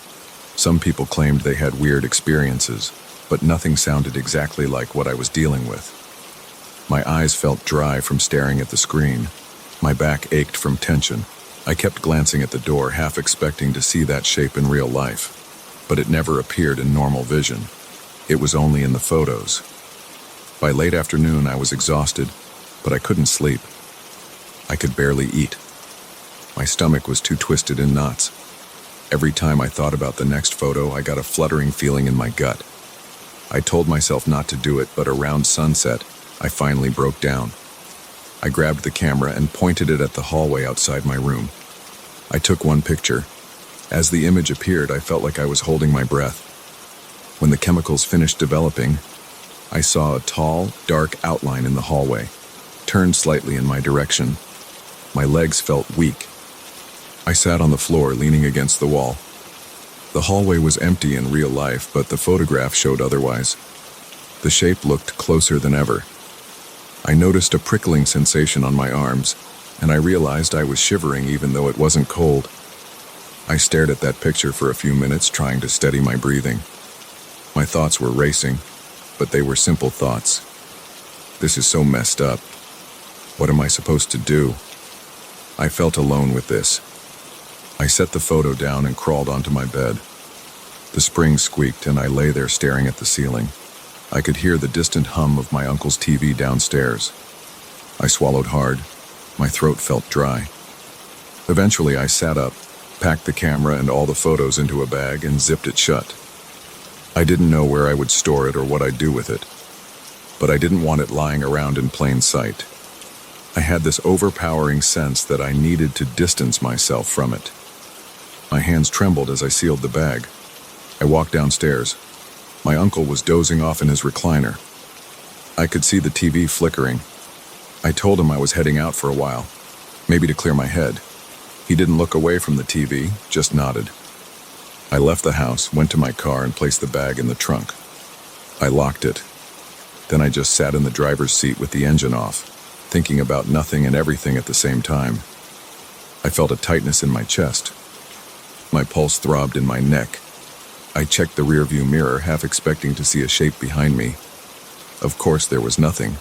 Still, I couldn't shake the feeling that it was around me somehow. I stayed in the car until the streetlights came on.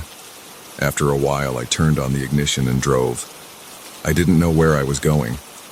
I just needed to move, to get away from that house, that camera, those photos. My thoughts were jumbled, and my shoulders ached from tension. My jaw hurt because I had been clenching my teeth. I drove for maybe half an hour, then pulled into an empty parking lot. I stared at the passing headlights on the street.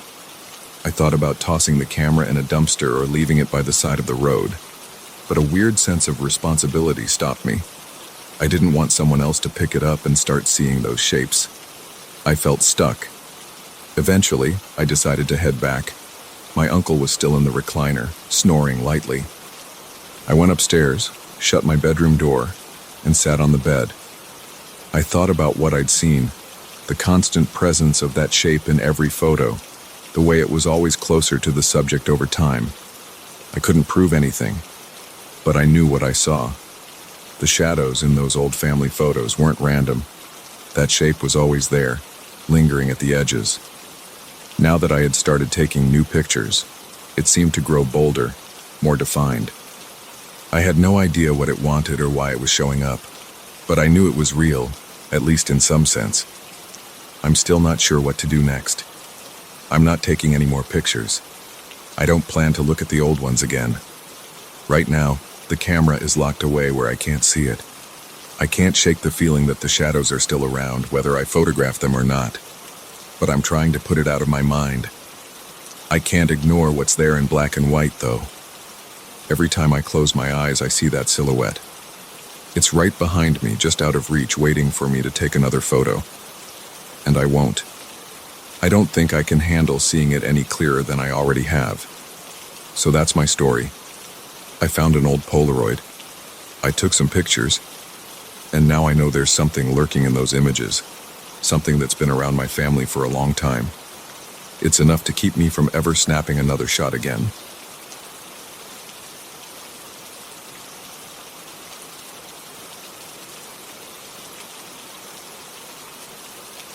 I noticed something was off the first night I moved my boxes into the basement. The concrete walls felt too solid, and I saw faint lines in one corner that looked like they had been sealed with fresh plaster. I had no reason to suspect anything dangerous at first. I assumed it was just a patch job from some past repair. I turned on the overhead light, set down a few boxes, and thought I caught a reflection from behind a shelf. When I pulled the shelf away, I saw a narrow window frame that had been painted over, almost like someone tried to hide it. It didn't make any sense. This side of the basement faced the backyard, but I knew the ground outside was solid cement. I scratched at the paint with a pocket knife and felt an odd bump around the edges. The glass beneath the paint felt firm, and it made a low creaking sound if I pressed on it. There was no reason for a window to be there. It should have opened onto nothing but dirt and concrete. I felt uneasy, but I told myself it was just an old house with strange quirks. That night, I woke up to a rhythmic tapping sound. I had no idea where it was coming from. I checked my bedroom. Nothing was out of place. The tapping kept going, so I walked down the hall, then downstairs, and ended up in the kitchen. The noise got louder when I headed for the basement door. My stomach felt tight. I reached for the light switch next to the basement steps. The overhead bulb flickered, but it stayed on long enough for me to see the bottom of the steps. The tapping stopped as soon as I reached the basement floor. I scanned the area. It was cramped, and I could smell the musty odor of old boxes and damp concrete. My heart was beating fast. I heard a small click coming from the corner with the sealed window. I stared at it, waiting for some explanation in my head. Then I noticed a dim glow around the edges of the frame. I hadn't left any lights on. The overhead bulb had a dull yellow glow, but this was different. It had a white, flickering hue. It was like a tiny flashlight shining from behind the paint. I walked up to the frame and leaned in. The glow faded. For a second, I figured maybe I was imagining it. Then it flickered again, as if someone on the other side was switching it on and off. My breath caught in my chest. I stood there for at least a full minute, not moving. The tapping was gone, but my mind raced. I tried to peel more of the paint away, but the window didn't open. It was sealed shut around all the edges. When I pressed my ear to the glass, I didn't hear anything.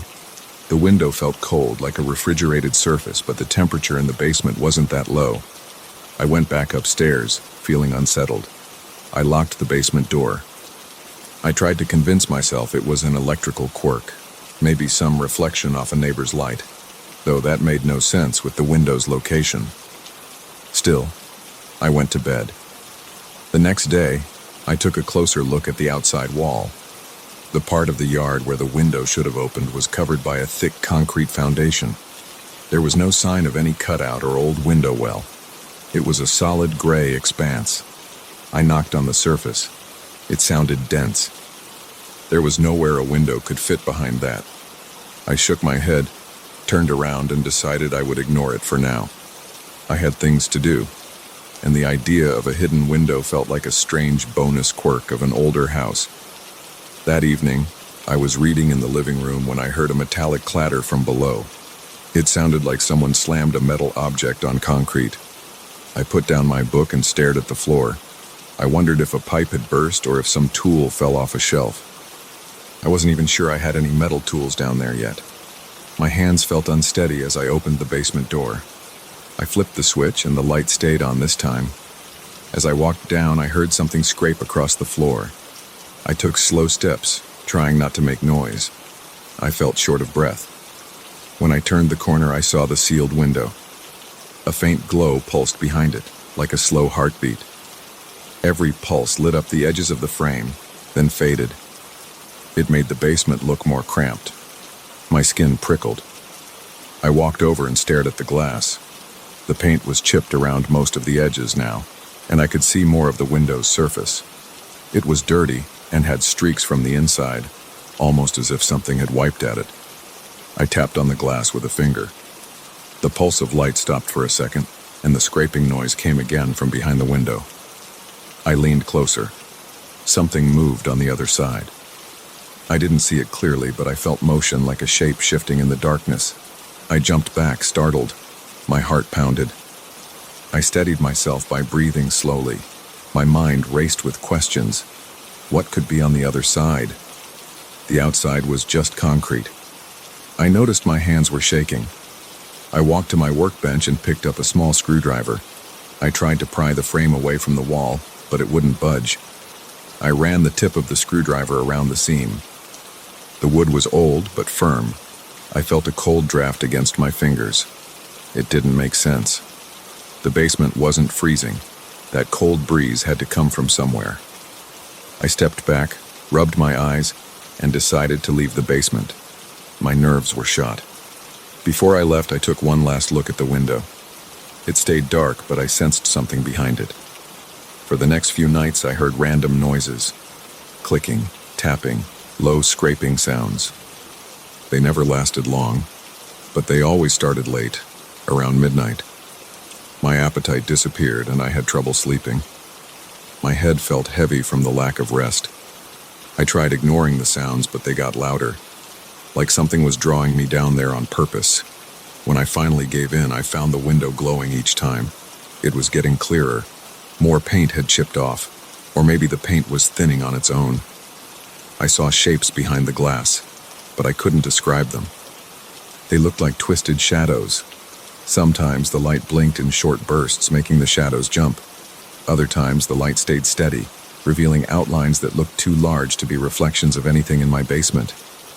One night, I grabbed a flashlight and decided to record what I saw with my phone. I walked down the stairs, phone in hand, flashlight in the other. I kept the overhead light off to see if the glow would show up better. As soon as I reached the bottom, the glow flickered once and went out. I turned on my flashlight and aimed it at the window. The glass was almost fully revealed now. The paint had peeled away so much that I could see clear spots. Through one of those spots, I saw a faint image of a wooded area. Tall trees, some kind of clearing. It didn't look like my backyard. My backyard has a few bushes and a short fence. Nothing like a forest. My skin felt clammy. I tried to steady my phone camera on the spot, but all I got was a dim reflection. I saw my own face in the glass, pale and tense. When I turned off the flashlight, the glow flared back to life, but my phone's camera still didn't pick it up clearly. There was only a faint glare on the screen.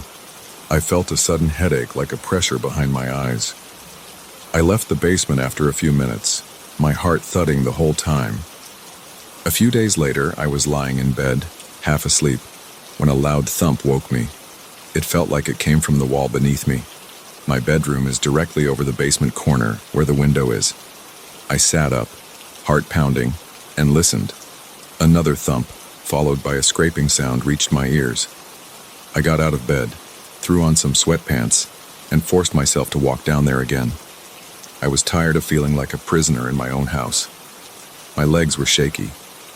The air in the basement felt stale and cold. My nose twitched. I could almost taste the damp concrete. The overhead light flickered a little, then went steady. I approached the window. I could see almost everything through it. The glass had become much cleaner, or maybe something on the other side was wiping it. My eyes focused on the strange scenery. It looked like a different place entirely, a wide open space.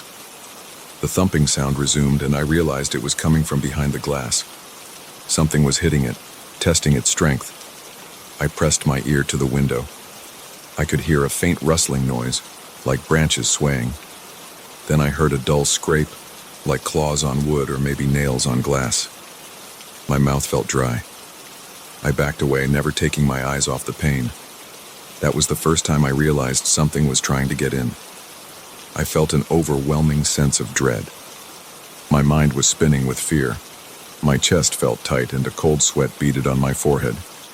I stepped back to the stairs, half expecting the window to burst open. It didn't. The tapping died away, replaced by a steady glow. I turned off the overhead light. In the darkness, the glow was strong enough to light up the entire corner. I could see the reflection of the rest of the basement in the glass. My storage boxes, my tool bench, my old chair. Everything looked normal except for that bright shifting window. Over the next week, I tried to focus on other things. I went to work. I came home. I ate dinner. But every night I heard noises. They were getting louder and more violent. Sometimes it sounded like the window was about to crack. I dreaded going down there. My nerves were on edge. My body felt weak from the constant anxiety. I jumped at every small noise. I tried turning up the TV, wearing headphones, anything to distract myself. But around the same time each night, that distant tapping or scraping pulled me back. One night, I stayed away. I locked my bedroom door and tried to ignore the sounds, but they got so loud I couldn't sleep. Around 2 a.m, I decided to face it again. I took a crowbar this time. I don't know what I expected to do with it. I guess I just wanted to feel safer. My hands were sweaty on the metal. The basement smelled damp and stale. I flicked on the light and stared at the window. It was fully clear now, no trace of paint. The frame looked like it had expanded or changed, because I could see details in whatever world was on the other side. I saw tall, thin trees in the distance.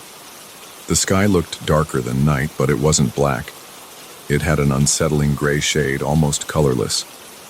I blinked, trying to focus. Then something shifted near the glass. It pressed against it from the other side, making the pane bulge outward a fraction. The window flexed like a thin plastic sheet, then snapped back. My arms went cold. I tightened my grip on the crowbar. A soft tapping started, then turned into a continuous scratch. I forced myself to get closer. My reflection overlapped with the shape in the window. It was hard to see details, but I sensed it was tall. It had a shape like a person, but the proportions seemed off. It turned its head, or what I assumed was a head, toward me. I couldn't see eyes, but I felt watched. My heart hammered. My thoughts were racing. I wanted to shut my eyes, but I kept them open. The thing lifted an arm, and I saw a faint outline of long fingers or maybe elongated claws. It tapped on the glass, making a hollow rhythmic sound. My stomach churned. I found myself backing away, but I couldn't look away. The glow brightened, lighting up the basement in a harsh, white glare. I raised the crowbar, unsure of what to do. The shape kept tapping and pushing. The glass squeaked. I thought about swinging the crowbar, but I was afraid to break the window. What if smashing it let that thing in? My chest tightened. My breathing was fast and shallow. My ears rang. I felt dizzy. I tried to think logically, but my mind was blank. The tapping became pounding. The entire frame rattled. It sounded like it was ready to crack. My arms shook. I stumbled back toward the stairs, crowbar still in hand. The pounding stopped the second I reached the first step. I heard a deep, vibrating sound, almost like a growl. Then the light behind the window shut off, leaving me in near darkness. The overhead bulb flickered again and went out. I scrambled up the stairs, slammed the door shut behind me, and locked it. For the next few hours, I sat in my living room, lights on, crowbar at my side. I stared at the basement door. My heart wouldn't settle. My stomach felt queasy. I kept expecting to hear wood splintering or glass shattering, but everything stayed quiet. Around dawn, I forced myself to check the basement again. I opened the door slowly. The overhead light came on like normal. Nothing seemed disturbed. No broken glass. No cracks in the frame. The window was still there, but it looked darker. I stepped closer. The glow was gone. I saw only my reflection in the dusty glass. My eyes looked sunken from lack of sleep. I tapped the window gently, half expecting it to react. Nothing happened. I leaned in, trying to see that strange landscape. It was gone. I only saw the faint shape of my basement reflected back at me. I walked outside to the backyard, searching for any cracks or openings in the foundation. It looked normal. The wall was solid, no sign of damage. I felt a wave of relief, but it was mixed with confusion. The night before was real. I heard those sounds. I saw that shape. I decided to cover the window permanently. I dragged a heavy cabinet from the garage and placed it in front of the frame in the basement. It blocked everything, at least from my sight. I thought maybe if I ignored it, it would go away. I tried to sleep in my bedroom again. I kept the basement door locked. I still hear tapping at night, though it's quieter now. It doesn't last as long, and sometimes I can barely tell if it's real or my imagination. But I know it's still there, behind that window, pressing closer each night. I feel the vibrations in the walls. The cabinet seems to shift an inch or two each morning, as if something pushes from inside. I haven't had the courage to move it again. I can't forget the sight of that tall shape, or the eerie glow behind the glass. I can't ignore the feeling that something is still trying to cross over. When I walk past the basement door, I pause and listen. Sometimes I hear nothing. Other times I hear a faint scratching. My body tenses. My mouth goes dry. I keep walking, pretending I don't notice. That's where I am now, living day by day, trying to keep it out of my thoughts. But deep down, I know the window is still there, hidden behind the cabinet, sealed into the foundation where it doesn't belong. I don't know how long the seal will hold. I don't know how it appeared or what's on the other side, waiting for another chance to break through. Every night I brace myself for the next round of tapping and scraping, and every morning I wake up relieved that nothing has shattered. At least not yet. But I can't shake the feeling that the next time it glows, that thing might finally find a way in. And if it does, I'll be here, crowbar in hand, hoping I'm strong enough to keep it out.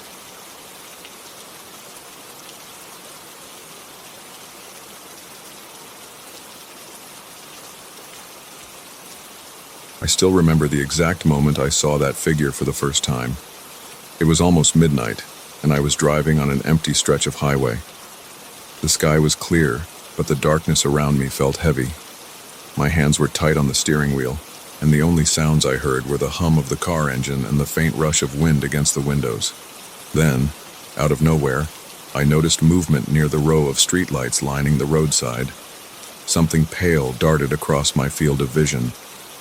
I hit the brakes so hard my seatbelt dug into my collarbone. When I looked again, I saw nothing but flickering light and the long asphalt road ahead. I stepped out, hoping to find a person or maybe a stray animal, but the silence outside felt thicker than the darkness. No footprints, no rustling in the bushes, no sound of another car.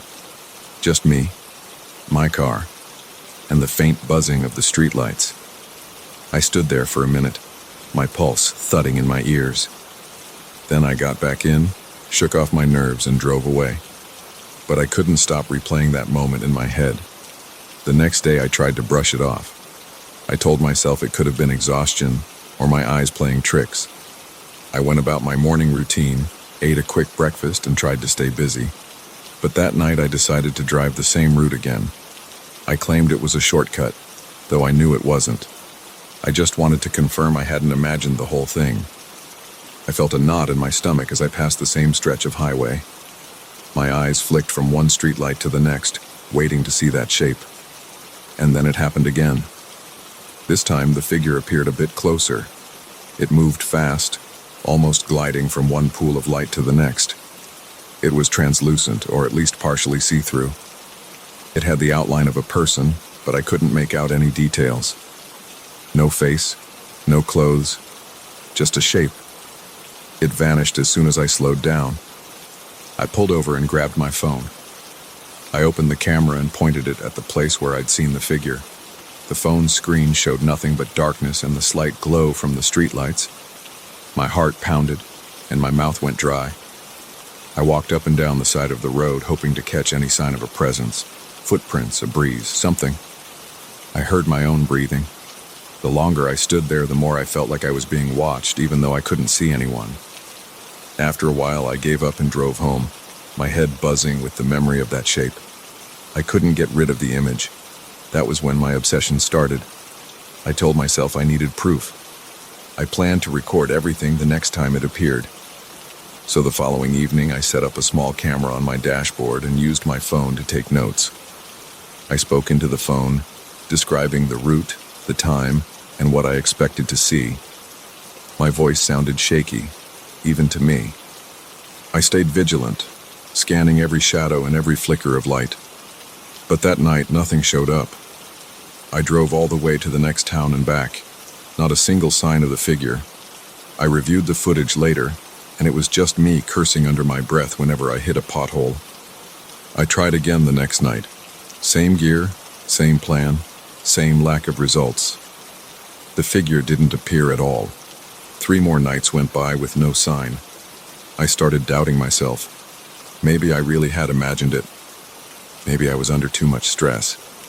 But on the 5th night, I left the camera rolling as usual. I kept my eyes on the road, and suddenly, there it was again. That faint shape, slipping between 2 lampposts. My heart kicked into overdrive. I eased my foot off the accelerator and glanced at the camera screen, but nothing appeared there. All I saw on the live feed was the road and the lights. I looked back at the road itself, and the figure was still there, closer than before. It was like it was watching me. As soon as I parked the car and reached for my phone, it vanished. I replayed the recorded footage and saw absolutely nothing unusual. No flicker, no blur, no sign of anything. I couldn't let it go. I had to figure out what was happening. I started keeping an audio diary. Whenever I drove at night, I'd record my voice describing what I saw. I'd say things like, "It just appeared near the 5th streetlight from the turnoff," or "It moved to the other side of the road in a split second." But whenever I tried to switch to video, the figure never showed up in real time or on playback. It was driving me crazy. My sleep schedule got messed up because I kept thinking about it. During the day, I'd go back to that spot, but everything looked normal under the sun. Just a dull highway, a few weeds near the edge of the pavement, and some cracked asphalt. Nothing out of the ordinary. I kept going back night after night. Each time the figure got a little bolder, showing itself for an extra moment or stepping a bit further into the road before disappearing. I started to wonder if it was trying to lure me out of the car. Sometimes I would park and walk around, checking the ditches and the area behind the guardrails. I'd call out, "Hello? Is anyone there?" My heart would pound and the hair on my neck would stand on end. But I never got an answer. I touched the cold metal of the guardrail, feeling my palms sweat as I gripped it. The wind occasionally kicked up dust, and every time it did, I'd tense up, thinking something was about to appear behind me. After a few weeks of this, I began to feel like I was losing my mind. I told a friend about it, and he laughed it off. He said I should lay off caffeine and stop driving so late. I tried explaining the details, but the more I talked, the more I felt like a raving lunatic. Eventually, I stopped mentioning it to people. I just kept my notes and audio logs to myself. I listened back to them, hoping for clues. I'd hear my own shaky breathing or the hum of the engine, but the figure never made a sound. One night, I decided to bring better equipment. I borrowed a high-end camera from a coworker who used it for filming local events. I didn't give him the full story, just said I wanted to record some nighttime scenery. He handed it over with minimal questions, so I mounted it on the passenger seat with a tripod, set to record continuously. I also used a separate audio recorder I'd picked up from a pawn shop. I felt prepared. I told myself that this time, I'd catch the figure on video, no matter what. I even placed a couple of external battery lights outside the car when I parked, hoping they'd illuminate the area better. That night, I saw the figure 3 separate times. The first time was around the same spot it usually appeared, near a cluster of lampposts. I slowed down, stared directly at it, and felt my skin prickle. My chest got tight, and I could hardly breathe. Yet when I glanced at the camera's screen, there was just the empty road. It was so frustrating I nearly punched the dashboard. The second time it appeared a few minutes later, darting across the street a few car lengths ahead of me. I swerved, my tires squealing on the asphalt. I slammed on the brakes and felt my heart hammering. Again, I checked the camera. Nothing. The third time I was parked and scanning the area on foot. I felt something behind me. I spun around, and there it was, about 10 feet away, standing near a flickering lamppost. I could see its outline clearly. I reached for my phone, but as soon as I turned the camera on, the lamppost stopped flickering and the figure vanished. My breath was coming in shallow gasps, and my hands shook. I reviewed my high-end camera footage later. It showed nothing but me talking to the air, shining my flashlight around. At that point, I was deep into this mystery. I couldn't stop. It was like an itch in my brain that wouldn't go away. I started sleeping in the afternoon so I could be out there at night. My back seat was piled with extra flashlights, batteries, cables, and memory cards. I kept telling myself maybe I needed a second set of eyes, but I was also scared to bring anyone else along. What if they thought I was crazy? Or worse, what if they saw nothing at all and confirmed I was imagining everything? The figure showed up more frequently as time went on. Sometimes I could barely catch a glimpse of it before it disappeared. Other times it stayed long enough for me to blink and wonder if it was real. It was always silent. It never touched me or spoke, but it felt aware. It felt like it was studying me. I started to sweat even in the cool night air. My stomach cramped up and I'd get sudden headaches. I kept telling myself I wasn't scared, I was just anxious. But inside I knew I was terrified. I didn't know if it was a ghost or some kind of weird light reflection, but it felt real enough to make my hands tremble every time I turned onto that stretch of highway. My life outside of this routine started falling apart. I was late to work. I missed social events. My apartment became a mess of half-eaten food and camera gear. I'd wake up every afternoon feeling disoriented, and the first thing I'd think of was that shape. I wanted answers. I tried researching local legends but found nothing relevant. I checked old newspaper archives but only saw stories about accidents on different parts of the highway. None of them matched my exact location, and I wasn't finding any mention of an apparition. It was just me and my obsession. One night I arrived earlier than usual, right after dusk. I parked in a small gravel turnout near the cluster of streetlights and set up a few cameras. I positioned them at different angles, hoping that if the figure showed up behind me, at least one lens would catch it. I had a handheld camera ready too. Then I sat in my car and waited. The night was silent except for the distant sound of insects. My hands were clammy. My neck felt stiff because I kept twisting around to check all the spots outside my windows. After almost 2 hours, I got out. I walked along the edge of the road, shining my flashlight in a slow arc.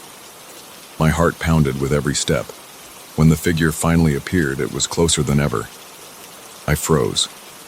It stood maybe 6 feet away from me, just off to the right of a flickering lamp. The shape had no features, but I could see it more clearly than before. It was as tall as an adult, and I sensed it was watching me. My throat felt tight and my skin crawled. I lifted my handheld camera, pressing the record button. But at that exact moment, the figure faded. I stared at the empty space, my flashlight beam slicing through the darkness. I looked at my camera's display. It showed nothing but grainy footage of the lamppost and the gravel on the ground. I felt a rush of frustration so strong I nearly threw the camera down. I wanted to scream. For the next hour, I searched the whole area on foot. I circled back to the car several times to check my other camera feeds. All of them just recorded me wandering around, sometimes shining my light into the lens by accident. No sign of the figure. I felt like a fool, stumbling around in the dark, chasing something that refused to be captured. My palms hurt because I'd been gripping my flashlight too hard. I made the drive home that night feeling drained.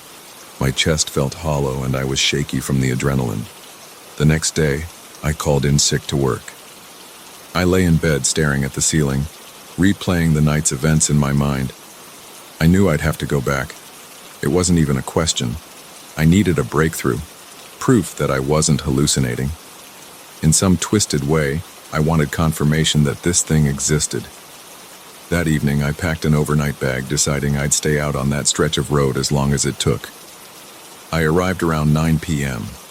The highway was empty except for the occasional car passing by in the distance. I set up 2 cameras on tripods, one facing the road, the other angled toward the fields behind the guardrails. I turned on the wide-angle setting so I could cover more ground. I also wore a small body camera clipped to my jacket, hoping that if the figure came close, maybe the lens would catch something. I walked up and down for a while, stepping carefully on the gravel. The air was still. I could feel my heart thudding every time I saw a shadow move. Midnight came and went. I was tired and my feet ached, but I forced myself to stay alert. Around 2 a.m., I saw the figure again, running between 2 streetlights farther down the highway. My chest tightened. I broke into a jog, trying to follow it. The figure vanished, and I almost tripped on a pothole. When I got to the spot, there was nothing. I checked my body cam. All I saw was my shaky footage of the ground as I ran. I cursed under my breath, fighting back the urge to throw my equipment. A wave of anger and confusion swept over me. I felt tears in my eyes, but I blinked them away. I refused to leave. I stood there, panting, scanning the darkness. That's how it's been ever since. I still can't prove that what I'm seeing is real. Part of me wonders if I'm going insane, chasing shadows on a lonely highway. Another part of me thinks maybe this thing is toying with me, appearing only when I can't record it. My eyes itch from lack of sleep. My back hurts from all the nights spent in my car. But I keep coming here night after night, camera in hand, telling myself that eventually I'll catch it on tape or figure out its purpose. Every time I stand on that stretch of road, I feel a rush of cold air at my back like someone stepped too close. I spin around expecting to see the figure. Sometimes I do, just for a heartbeat. Other times, it never shows itself at all. I'm trapped in this cycle of anticipation and disappointment. But I can't seem to walk away.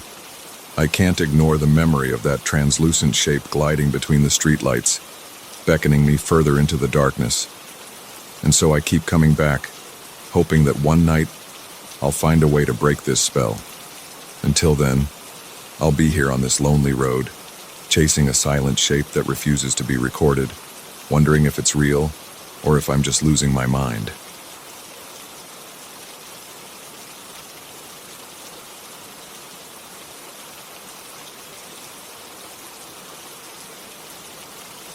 I walked into that hotel with my mind set on the next day's business meeting. I didn't care about local gossip or old rumors. All I wanted was a bed, a desk, and a reliable Wi-Fi connection. But the desk clerk stared at me with a concerned look and said, "We only have one room left. It's room 213. I shrugged. I'd stayed in plenty of old hotels, and the big chandelier in the lobby looked secure enough. I signed the papers, grabbed my key, and headed toward the elevator without thinking twice. That was my first mistake. When I stepped off the elevator, the hallway felt colder than the lobby. The lights on the ceiling gave off a yellow glow, and parts of the corridor were dim. I saw old wallpaper peeling near the baseboards. The floor creaked under my shoes. My room was at the end, which made sense since 213 was the last number on that floor. I heard a faint hum from the overhead lights, and I could smell something dusty, like stale air mixed with cleaning fluid. I passed a couple of doors that looked warped with age. Their metal number plates were scratched and tarnished. It felt deserted, and I thought maybe everyone else was asleep. It was already after 11 p.m. When I reached my door, I noticed the brass numbers 213 were loose, and the 3 was slightly crooked. I paused for a second, then unlocked the door and walked in. The room was bigger than I expected. The bed had a thick blanket with a floral pattern, and there was a heavy wooden dresser against the wall. The carpet had dark stains near the corners. The air felt stale, like nobody had opened a window in a while. I flicked on the overhead light, and it buzzed for a few seconds before it settled. The walls had an old-fashioned floral print that matched the bedspread. There was a single window with thick curtains. I saw a little desk and a wooden chair. The bathroom was immediately to my right, with an old porcelain sink and a yellowish bathtub. I noticed the mirror had a couple of cracks running through the edge. I set my suitcase on the bed and tried to settle in. I was tired from my flight, so I didn't plan on staying awake for long. I checked the Wi-Fi on my phone. The signal was weak, but workable. I sat on the bed and pulled out my laptop. While I waited for some emails to load, I heard a faint thumping noise above me, like someone dropping something on the floor above. I frowned. There wasn't a floor above me, though. I was on the top floor. I tapped my foot on the carpet and listened. The noise came in short bursts, then stopped. I told myself it could be the pipes or some old building quirk. I tried to ignore it and focused on my email. I typed a few short messages to coworkers confirming the next morning's schedule. Then I scrolled through some updates and realized I wasn't concentrating. That soft thumping continued, almost like footsteps. It seemed to move back and forth. At one point, I almost swore I heard a muffled scrape, like a chair being dragged across the floor. I set my laptop aside and stood up. The room was quiet except for that strange movement above me. I walked to the window and peeked outside. The parking lot was mostly empty. There were a few lights, but nothing was happening out there. I decided I was too tired to care. I told myself old buildings make random noises. I turned off my laptop, changed into a t-shirt and sweatpants, and went to use the bathroom. The bathroom light flickered before staying on. I splashed water on my face and noticed how cold it was. The pipes made a groaning sound when I turned the faucet handle. I shrugged it off. I shut off the bathroom light, stepped out, and then heard a creak behind me.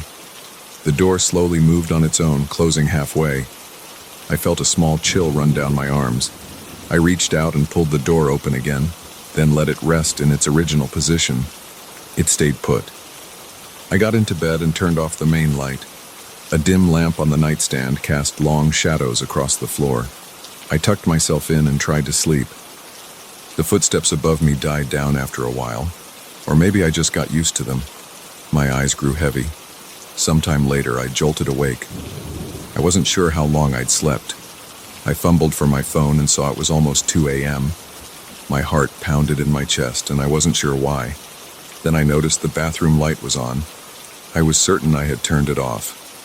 I pushed the blankets off and got out of bed. The floor felt cold. I walked to the bathroom door and found it closed. I tried the handle, which turned easily, but the door felt heavier than before.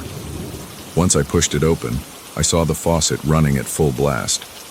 Water splashed against the sink basin and dripped onto the floor. The mirror was fogged up, and the entire room felt damp. I reached over and turned off the faucet. My hands shook a bit. I stood there, staring at the sink. I didn't see any reason for it to turn on by itself. I wiped the water off the edges of the sink. Then I noticed the light switch was indeed in the on position. I flipped it off and walked back into the room, checking every corner. I opened the closet. It was empty except for some extra pillows. I checked behind the heavy drapes and saw only dusty glass. The window was locked. My suitcase was still on the bed, undisturbed. Nothing else looked out of place. My pulse was still high, and my breathing was uneven. I told myself maybe I had left the faucet dripping and forgot. I tried to calm down. I got back into bed and put my phone on the nightstand. My mind kept replaying the image of the faucet running full blast. A slow, sinking feeling told me that wasn't normal, but I needed rest. I eventually dozed off again. Around 4 a.m., I woke up with a jolt. This time I heard a loud bang. I shot upright. The room was dark except for that small nightstand lamp. My mouth felt dry, and my skin prickled with sweat. I listened. A creak came from near the bathroom door. I realized the door was now wide open and the light inside was off. I quietly swung my legs over the side of the bed and stood up. My legs felt unsteady. I took a few steps toward the bathroom, but there was only silence. No dripping faucet, no footsteps overhead. I stood there for a moment, feeling my heartbeat in my ears. Then I heard another thump in the corridor. I thought maybe someone was out there. I rushed to the door and looked through the peephole. The hallway was empty. I pressed my ear against the door but heard no voices, no movement. I stepped back and shut off the lamp. The darkness pressed in, and I regretted turning off that light. After a moment, I flicked it back on. I didn't want to stand in a pitch-black room. I barely slept the rest of the night. At some point, I fell asleep sitting up. When morning came, I woke with a stiff neck. I checked the bathroom. It was dry. No lights were on. The mirror had those same cracks along the edge. My reflection looked haggard. I brushed my teeth, got dressed in my business suit, and prepared to leave the room. Before I stepped into the hallway, I had a sudden thought. What if I just checked out now? But my meeting was at 9 a.m., and I had nowhere else booked. It was also a hassle to find another hotel with availability on short notice in this old town. I decided to suck it up. I left the room and closed the door behind me. Downstairs, the morning shift clerk was a different person. She asked if everything was okay. I forced a smile and said it was fine. I grabbed a quick coffee and a muffin from the lobby breakfast area. As I was about to leave, I overheard a conversation between two guests. They were whispering about room 213 and how it was known for strange occurrences. I perked up and wandered closer, pretending to check my phone. One guest said he had stayed there years ago and heard what sounded like someone banging on the walls at night. The other said there were rumors about the room being haunted. I felt a knot form in my stomach. I decided I wouldn't share my story. I needed to keep a clear head for my meeting. I spent most of the day in a stuffy conference room across the street. My presentation went well, but I couldn't stop thinking about the weird events in that room. After the meeting ended, I debated finding another place to stay for the night. But my boss had prepaid for this hotel, and I didn't want to cause trouble. I figured I'd survive one more night. Still, I wanted answers. I talked to a few co-workers who were also staying in the same hotel. One man said he'd overheard staff talking about the room at the end of the hall, but he had no details. Another co-worker joked that maybe I should just stay out late so I'd be too tired to notice anything. I laughed uneasily. When I got back to the hotel around 7 p.m., the lobby lighting made the place feel more welcoming. There were guests milling around, and the staff seemed busy. I saw the same woman from the morning shift at the front desk. I walked up to her and asked, "Is there something about room 213 I need to know?" She hesitated, then shrugged. She said, "It's an older part of the building and some guests mention odd noises, but I don't have any official record of problems." Her tone was neutral, but she wouldn't meet my eyes. I felt a chill, but I just nodded and stepped away. Another staff member, who was stacking some towels behind the counter, glanced at me and then turned away quickly. I knew something was off. I took the elevator up to my floor. The corridor lights were dim again, and the stale smell was back. My door looked the same. I unlocked it and pushed it open, half expecting something out of place.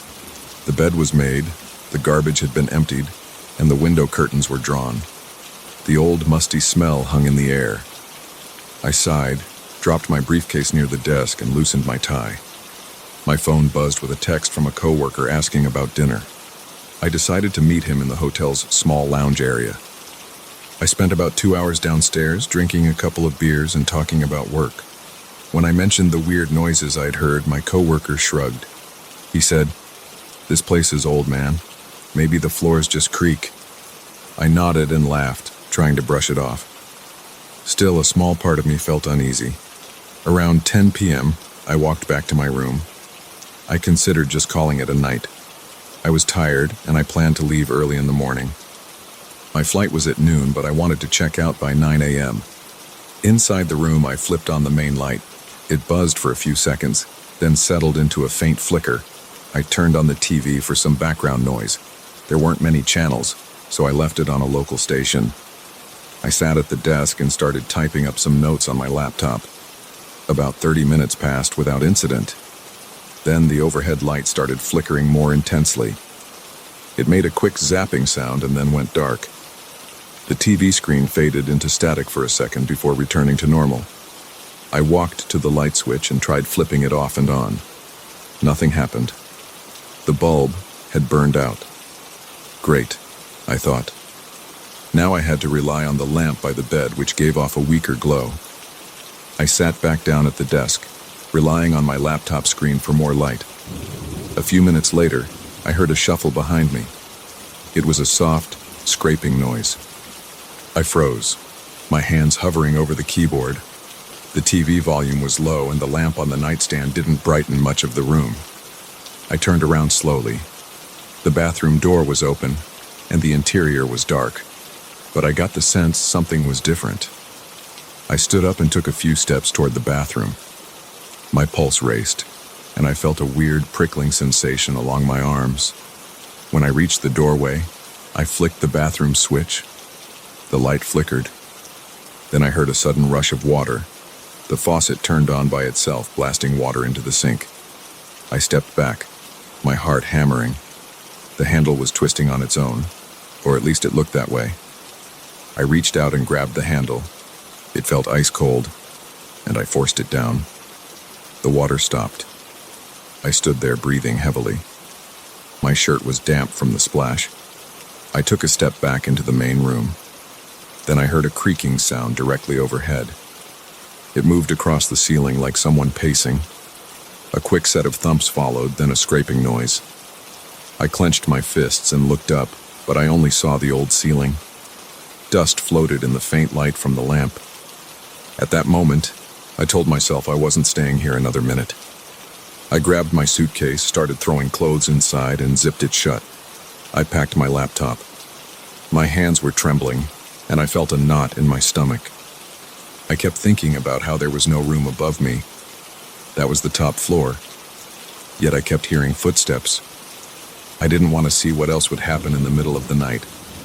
As I reached for the doorknob twisted in my hand, almost like it was resisting. I yanked it, and the door opened with a loud squeak. The hallway outside was dark. One light near the elevator flickered. I dragged my suitcase behind me and pressed the elevator button. The old metal doors took a moment to open. The corridor felt colder than before, and I heard a faint whisper of movement behind me. I glanced back at the door to room 213. It stood half open, like it was waiting. The overhead lights hummed, and my stomach churned. I stepped into the elevator as soon as the doors opened. Once inside, I jabbed the L button for the lobby. I wanted to be out of there. The elevator rattled on the way down. My mind replayed the faucet turning on and the footsteps above me. I told myself I'd stay in the lobby for the night if I had to. When I reached the lobby, the night clerk was dozing off at the front desk. I walked over and said, "I need to check out, right now." The clerk gave me a puzzled look.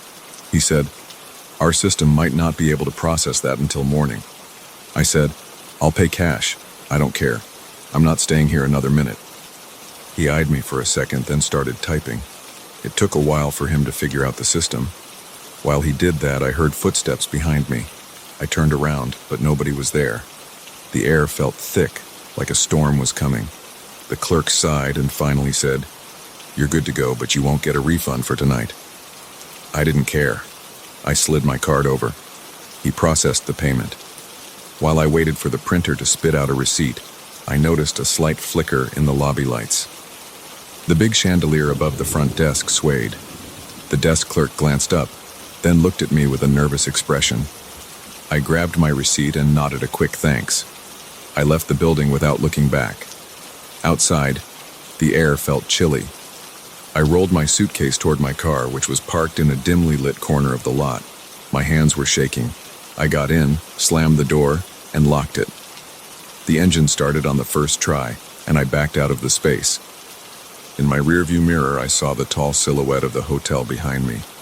One of the windows at the top floor looked dark. I floored the gas, focusing on finding a motel or anywhere else I could sleep safely. I didn't care if it was a cheap roadside place without decent Wi-Fi. I just needed distance between me and that old building. I spent the rest of the night at a small chain motel off the highway. It wasn't fancy, but it felt normal.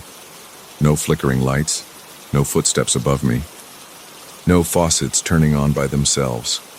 I tried to relax, but my mind raced. I thought about how real those sounds and movements were. It wasn't my imagination. Something was off about that room, and I didn't want to know the details. I never told my coworkers what really happened. The next day, I hopped on my flight and got back home. But even now, when someone mentions an old hotel, my stomach tightens. I remember the flickering lights, the footsteps overhead, the bathroom door moving on its own, and that faucet blasting water for no reason. I remember how my heart pounded and how my hands shook. Room 213 was a place I never want to see again. That's all I can say. I checked out before sunrise and I have no regrets. I'd rather lose a night's room fee than spend another hour in that place.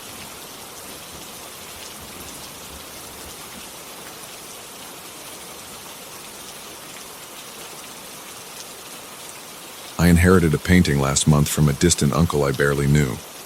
I didn't even realize he was still alive when the lawyer contacted me. I was surprised to get anything, let alone a painting. I remember standing in my living room, looking at the package. It was wrapped in layers of thick paper and bubble wrap. The lawyer had mentioned it was an old portrait. He didn't say much else. At first, I was just curious. Then I felt a bit uneasy. The package had a strange smell like a damp basement, but I ripped off the wrapping and pulled the painting out. It showed a figure shrouded in darkness, the face half hidden in shadows. I couldn't tell if it was a man or a woman. The shape was just there, staring forward, mouth curved in a slight smile. I put it on the table. I didn't hang it up right away because I wasn't sure if I even liked it. The next day, after work, I decided to take a closer look. The figure's eyes were barely visible. The edges of the painting looked worn. The frame had small scratches and a few missing bits of wood. I realized it might be old and valuable, so I thought about keeping it somewhere safe or maybe even getting it appraised. As I studied it, though, I felt an odd discomfort. It was like that hazy figure was looking directly at me, even though I couldn't see its full face. The hair on my arms stood up. I told myself I was just imagining it. I set the painting against the wall in my living room. I sat on my couch, turned on the TV, and tried to forget the whole thing. That night, I slept fine. But when I woke up in the morning, I went to get a glass of water from the kitchen. On my way, I glanced at the painting. The mouth seemed a bit wider. The corners of the lips looked more pronounced. I stood there for a few seconds, wondering if I was remembering it wrong. Maybe I hadn't studied it closely enough before. I tried to brush it off. I told myself I was probably mixing up the details, but I felt this tingle in my stomach like a slight twist of worry. Over the next few days, I couldn't ignore it. Every time I looked at the painting, I noticed a change. The smile seemed to be growing. It wasn't a huge grin, but the difference was enough to unnerve me. The figure's eyes also appeared brighter, like they were slowly coming out of the shadows. I started feeling anxious every time I passed by that corner of the room. I had a tightness in my chest. My palms got sweaty when I stood in front of it. I began to leave the lights on when I went to bed, just so I wouldn't wake up to a dark house with that thing watching me. After a week, I'd had enough. I turned the painting to face the wall. I felt a jolt of relief when I didn't see that figure's face anymore. But that night, around 3 in the morning, I woke up with my heart pounding. I was certain I heard a soft scraping sound. My ears were straining in the darkness. I got up, turned on the lamp, and walked into the living room. The painting was still facing the wall, but I felt that same oppressive presence. My breathing was shallow and my hands shook a little. I tried to tell myself it was just my imagination. I went back to bed and stayed awake for hours, staring at the ceiling. The next morning, I took the painting and put it in a closet in the hallway. I placed it so the face was definitely covered by a spare blanket. Then I went to work. All day I felt uneasy. My stomach churned. I couldn't focus on my tasks. I kept thinking about the painting alone in my closet. I pictured it turned around somehow, the figure facing the door. I tried to push the thought away. When I got home, I hesitated before opening the closet. My heart thumped hard in my chest. After a moment, I gathered the courage and opened it. The painting was still in the same spot. The blanket was still over it. I felt a wave of relief, but something in me urged me to check underneath the blanket. I did, and that same smile was there. It felt even bigger than before. The corners of the mouth were slightly upturned, like the figure was about to speak. My pulse quickened. My hands tingled with pins and needles. I threw the blanket back over it and slammed the closet door shut. That night I couldn't sleep well. I kept thinking I heard footsteps outside my bedroom door, a faint shuffle like someone moving around. My body was covered in a cold sweat. My breathing was shallow. I tried to distract myself by reading on my phone, but my eyes kept drifting to the hallway door. Around 4 in the morning, I got out of bed and marched straight to the closet. I yanked the door open. The painting was out in plain sight, leaning against the wall. The blanket was off to the side, crumpled on the floor. I felt ice in my veins. I definitely remembered leaving the blanket over the painting. I definitely remembered pushing it into a corner. Yet there it was, face forward, like it wanted me to look at it. I didn't scream or anything. Instead, I stood there, heart hammering. My knees felt weak. My breath got stuck in my throat for a few seconds. Then on shaky legs, I grabbed the painting. I stared at the twisted smile. It looked wider than before. I could see the faint outline of teeth. I heard a faint ringing in my ears. I put the painting down the hallway, near the front door, and went back to bed. I didn't sleep at all. The next morning, I decided I was done. I wouldn't keep it. I went out to my garage, found a large cardboard box, and packed the painting inside. I taped it shut. I planned to drive it to a junkyard or a thrift store. I didn't care about its value anymore. I just wanted it out of my house. My hands were shaking as I taped the box, but I felt a little better knowing I was taking action. I got in my car and placed the box in the trunk. I drove around for a while looking for a donation center or somewhere that would accept large items. Eventually, I stopped at a place outside of town. They mostly took clothing and furniture, but I figured a painting might be okay too. The person there said they weren't accepting random art pieces unless I had some documentation. I said I didn't. They told me to check with another place across town. I felt this weird pressure in my chest. It was like the painting didn't want to be left behind. I tried another place and they said something similar. No one wanted an old portrait without any provenance or appraisal.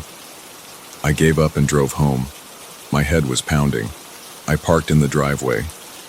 I was tempted to just toss it in the trash, but the garbage pickup wasn't for another few days. I figured if I left it outside, maybe someone would take it.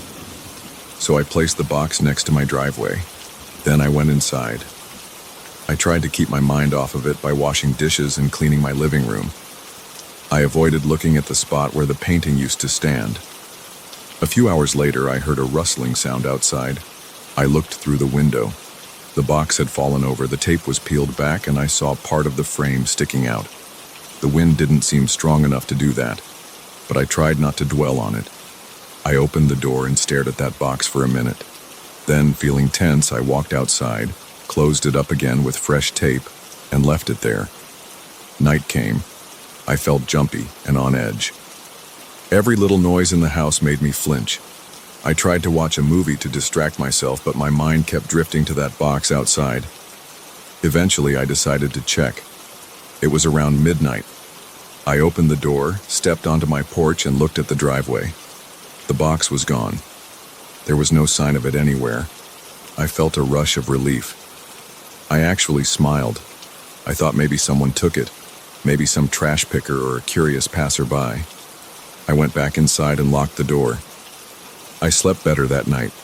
The next day, I woke up feeling lighter. I got ready for work, made coffee, and left. Nothing seemed out of place.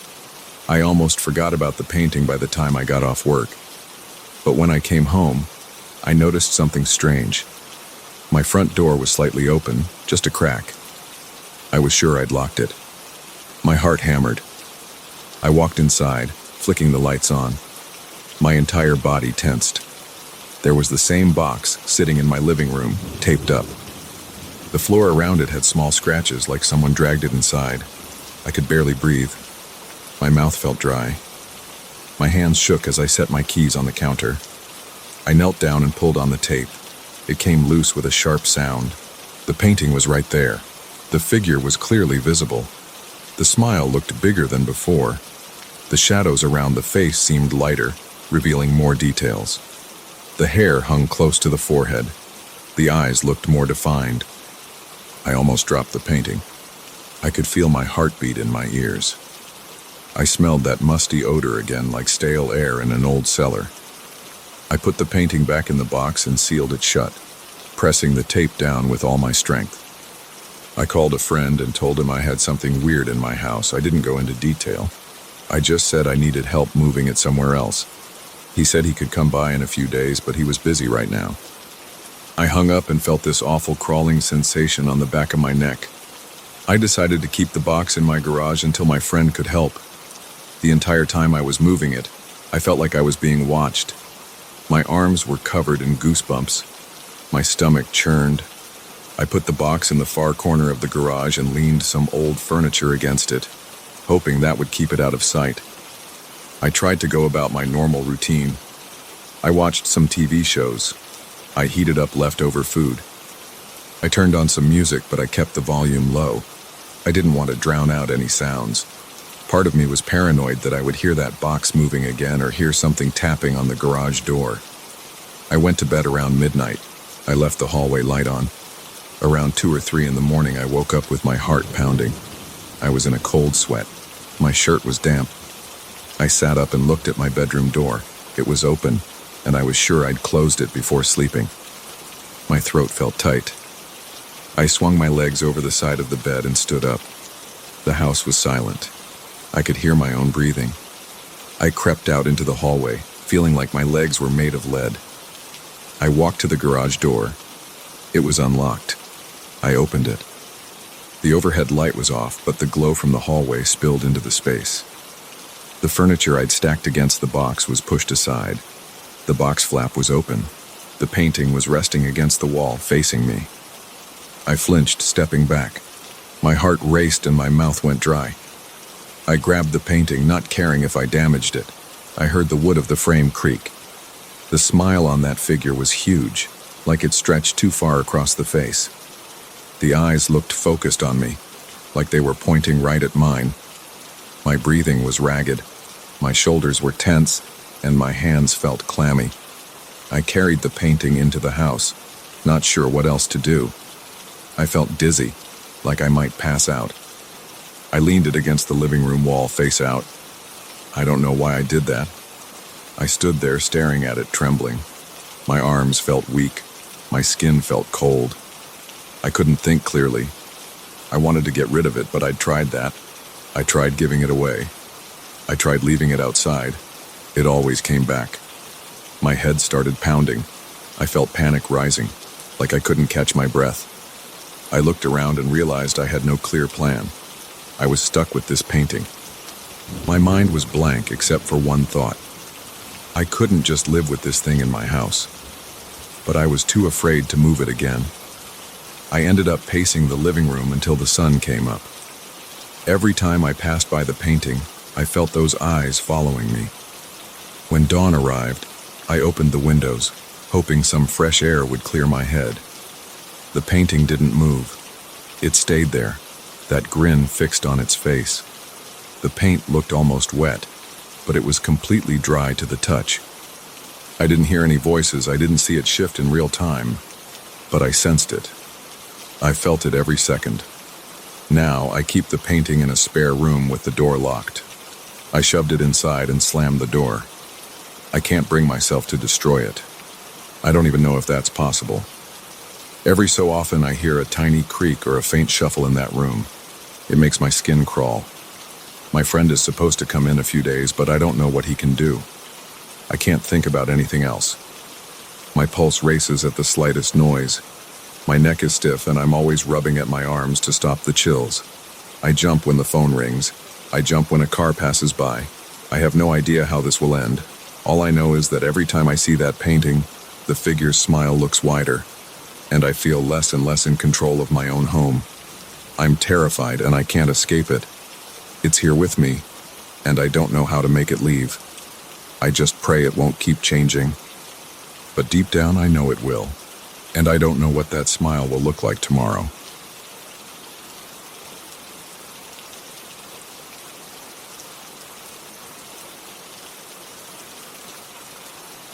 I felt uneasy the moment I walked into that old beach house. The front door creaked in a way that made the hair on my arms stand up. The air smelled like salt and damp wood. My plan was simple: fix up the place, sell it, and move on. I was alone out there, and that suited me. I figured I'd work faster without distractions. The first few days went fine, and I stayed busy cleaning out broken chairs, chipped tiles, and moldy wallpaper. But on the fourth day, I discovered a hidden corner in the storage room. That's when everything started to feel strange. I was in the back of the house clearing out cobwebs. The storage room was cramped, and there was a single window with cracked glass. I moved a heavy box off a shelf and found a smaller box behind it covered in dust. The label was faded. I coughed a bit as I lifted it. It felt heavier than I expected. When I opened it, I saw an old record player and a vinyl record inside a plain sleeve. The label on the record was almost completely peeled off. I wiped it with a rag, but I couldn't read the text. It had weird marks around the center, but no clear title or band name. I set up the record player on a small table. It looked old but sturdy. The turntable turned when I plugged it in, and I felt a kind of curiosity. I hadn't listened to a vinyl record in years. I placed the record on it and carefully dropped the needle. Static filled the air, then a slow, soft melody started. It was calm at first. The notes were drawn out, and there was a slight hiss under them. I stood there, arms crossed, listening. After about a minute, I felt a tightness in my stomach. The music sounded calm, but it also made me feel trapped. My breathing got shallow and my palms got sweaty. I couldn't explain why. I stopped the record by lifting the needle. The music cut off, but I still felt that restless energy. I told myself it was just stress from all the work. I had a lot to do, floors to sand, walls to paint, plumbing to fix. I packed up the record player in the box and pushed it aside. But that night, I couldn't sleep well. I kept hearing that slow tune in my head. I rolled around in bed, my heart pounding for no reason. My bedroom was upstairs, and the waves outside usually helped me relax. But I could only focus on that lingering melody, like it was stuck in my ears. The next morning I woke up feeling tired. My shoulders hurt, and I had a headache. I went down to the kitchen and made coffee. I opened the back door to let some fresh air in. The breeze felt good and I caught the scent of the ocean. For a moment I felt calmer. But as I sipped my coffee, I heard something. It was faint, like a radio playing next door. I followed the sound. It led me to the storage room where I had left the record player. The door was closed, but I could still hear that same tune, slow and drawn out. I thought maybe I had left the player on by accident, so I opened the door. The record player was off. The vinyl was lying on the table, not spinning. The needle was lifted, yet the music was still playing. It was so soft I could barely make it out, but it was there. I stood there, feeling my chest get tight. My hands were shaking and I felt a chill on the back of my neck. Then it stopped. Complete silence except for the distant sound of the waves outside. I told myself it was just my imagination. Maybe I was overly tired. I gathered my tools and forced myself to focus on the tasks for the day. I replaced some cracked tiles in the bathroom and painted the hallway. I listened to the radio on my phone, trying to drown out any stray thoughts. The day passed without anything weird happening. By evening, I was so worn out that I went to bed early. Around 2 in the morning, I woke up in a panic. My heart was beating fast and I was drenched in sweat. I thought I heard something on the floor below me. It was a few notes of that same melody, repeating over and over, faint but persistent. I held my breath, listening. My throat felt dry, and my mouth tasted stale. I got out of bed and crept to the top of the stairs. My knees felt weak. I couldn't see anything in the dark. I fumbled for the light switch on the wall. Once I turned it on, the hallway looked normal. The door to the storage room was closed. I stood there, listening. No music. I told myself I had dreamed it. I managed to go back to bed, but it took me a while to calm down. The next day I walked straight to the storage room after breakfast. I decided to get rid of that record. I thought maybe I'd break it and throw it in the trash. It creeped me out, and I didn't want it around. I found it inside the same box. It looked innocent enough, just an old piece of vinyl. But when I touched it, I felt that strange tightness in my chest again. The material of the record felt colder than it should have. I carried it to the backyard, grabbed a hammer and placed the record on a flat rock near the fence. My hands were trembling and sweat dripped down my forehead. I swung the hammer down hard. The record cracked in half. It felt good to see it broken. I picked up the pieces, wrapped them in a plastic bag and dumped them into the trash bin near the house. I tied the bag tight and slammed the lid shut. That should have been the end of it. I went back inside and worked on the living room. I replaced some old boards, hammered in new nails, and sealed gaps in the windows. I listened to music on my phone at a decent volume. I felt better knowing that record was gone. By lunchtime, I was in a decent mood. Then I stepped into the storage room to grab more paint. The record player was still on the table, but the record was there too, completely intact, resting on the turntable. No cracks, no chips. I dropped the paint can and nearly fell backward. My hands turned clammy and my ears rang. I walked closer to it, not sure what I was seeing. I touched it. It felt smooth, like it had never been broken. I leaned over, looking for any sign of damage, but it looked fine. I grabbed it off the turntable and almost threw it across the room. My heart raced, my breath came in short bursts. I wanted to check the trash outside, but I was scared of what I might find. I forced myself to go and open the trash bin. The plastic bag was there, but it was empty. No broken pieces. I felt a surge of dread in my stomach. I hurried back inside and sat down on the living room floor.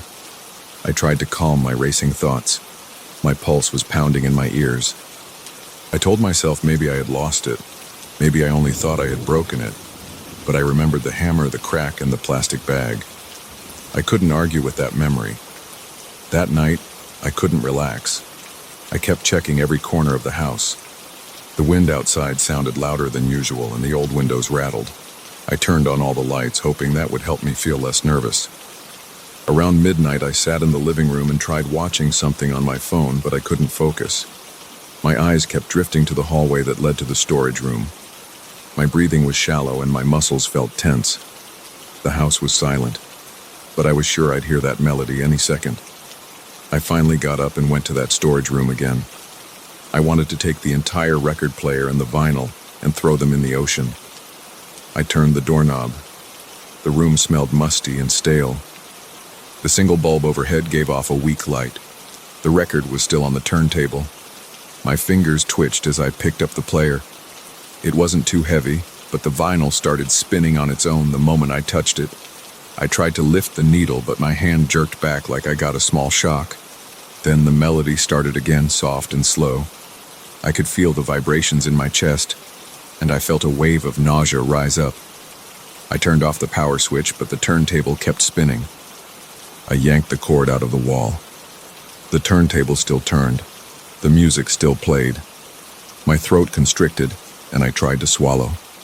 My mind went blank with fear. The music was calm, but it felt suffocating. My eyes stung. I dropped the record player to the floor, hoping it would break. It hit the ground, but the music kept going as if the device was still running perfectly. In a surge of panic, I grabbed the vinyl off the spinning platter. The tune stopped. Total silence.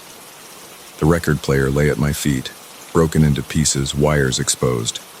I stuffed the vinyl under my arm and ran outside with it. My bare feet slapped against the cold floor, and I felt the night air sting my face. The sand was just beyond the back fence, and I headed straight for the water. The moon was out and the ocean looked dark. I ran into the surf until the water reached my thighs. My teeth chattered from the cold. I hurled the record as far as I could. It landed with a soft splash and disappeared under the waves. My heart pounded so hard I thought I might pass out. The wind gusted around me, and I shivered. I stared at the water for a moment, then turned back to the house. My clothes were soaked, and my feet felt numb. I went inside, locked the doors, and sat in the living room without turning on the lights. I tried to slow my breathing and tell myself it was over.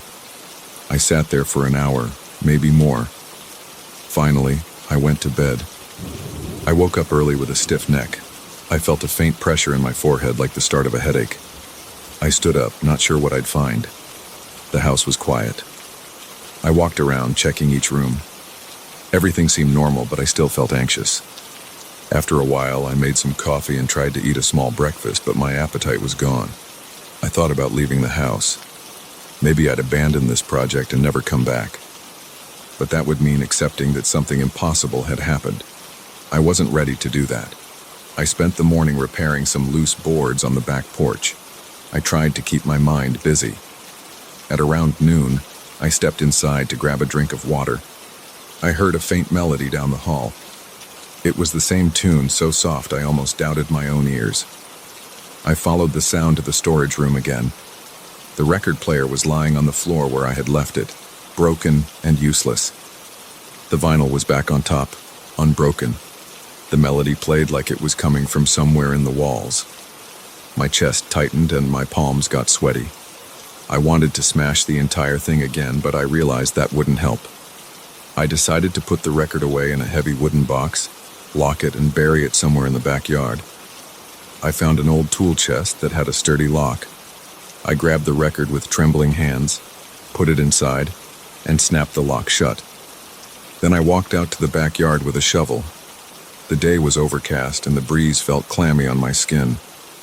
I picked a spot behind a small row of bushes where the ground was soft. I dug a hole about 3 feet deep. My arms ached from the effort, and sweat rolled down my back. Then I dropped the locked chest in, pushed the dirt back, and packed it down with my feet. I stood there for a while, breathing heavily, covered in dirt. I felt a bit of relief. Late afternoon, I came back inside and washed my hands. My fingers hurt from gripping the shovel. The house was silent. I checked the storage room. The broken record player was still there, but no record. I nodded to myself, hoping that was the end of it. I sat in the living room and tried to eat something simple. I managed a sandwich, but I was too nervous to enjoy it. My heart rate slowed a little as the sun went down. The house felt calmer. I turned on a small lamp and read a few pages of an old magazine I'd found. Around 10 at night, I decided to go to bed. I slept more peacefully at first, but around 3 in the morning, I jolted awake. The house was dark, but I heard it again. That slow, repetitive tune, drifting through the walls. My mouth went dry and I felt my stomach churn. I got up, grabbed a flashlight, and walked downstairs. My steps were careful. The floor creaked under me. I headed to the storage room, my heart pounding in my ears. The door was halfway open. Inside, the record player was sitting on the table, completely intact. The vinyl spun on it, and the music played at a steady volume. My hands shook so much I dropped the flashlight. My chest felt tight and I couldn't form any clear thoughts. I just stared at it. I wanted to scream, but I couldn't make a sound. The record spun slowly, the needle gliding over the surface. The music felt like it was pressing against my skull, forcing my mind to focus on it. I lunged forward and tried to yank the cord out again, but my arms felt weak. The turntable kept spinning anyway. I realized there was nothing I could do to destroy it. I had broken it, thrown it away, buried it, and it always came back. My heart hammered as I stood there in the dim light from the hallway. I started shaking, feeling sweat bead on my forehead. I walked backward out of the storage room and slammed the door shut. The music was muffled behind it, but still clear enough to notice. I leaned against the wall, gasping for air. I knew I couldn't keep living with that thing in the house. I decided I'd finish my repairs quickly and sell the place as soon as possible. I wasn't going to wait around. I didn't care if I made a profit. I just wanted out. That night, I barely slept. I heard the music until sunrise, sometimes fading in and out, sometimes louder. My nerves were shot and my body felt weak. The next day, I packed up my tools and called a realtor. I told her I wanted to list the house right away, in as-is condition, cheap. I arranged to leave at the end of the week. I stayed out of the storage room, ignoring the faint echoes of that cursed melody. I worked on the kitchen cabinets and replaced a few broken fixtures. The entire time, my ears kept picking up traces of that tune. I couldn't block it out completely, but I tried my best to pretend I didn't hear it.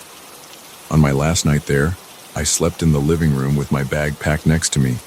I left the lights on. I heard the record again at around 2 in the morning, but I didn't bother to investigate.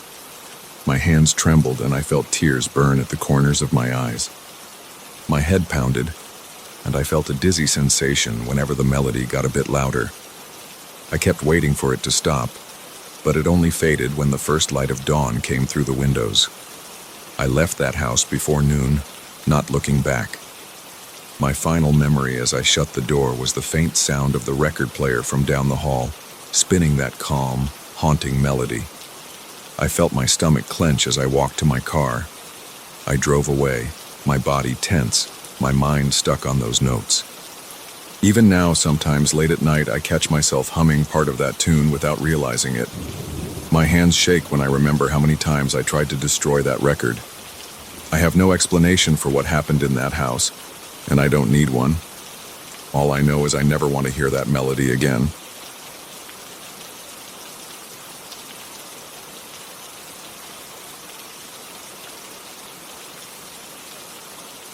I woke up yesterday morning with a strange sense of tension in my stomach.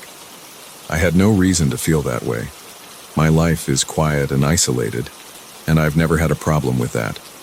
I live alone in a small house at the end of a dirt road, surrounded by trees and a few low hills. I don't have many visitors. I have a routine that rarely changes. I make coffee in the morning. I read old magazines on my porch, and sometimes I drive into town for supplies. Nothing dramatic ever happens here. But I noticed something off last night, and it's been bothering me ever since. I can't shake the feeling that something is wrong in my house.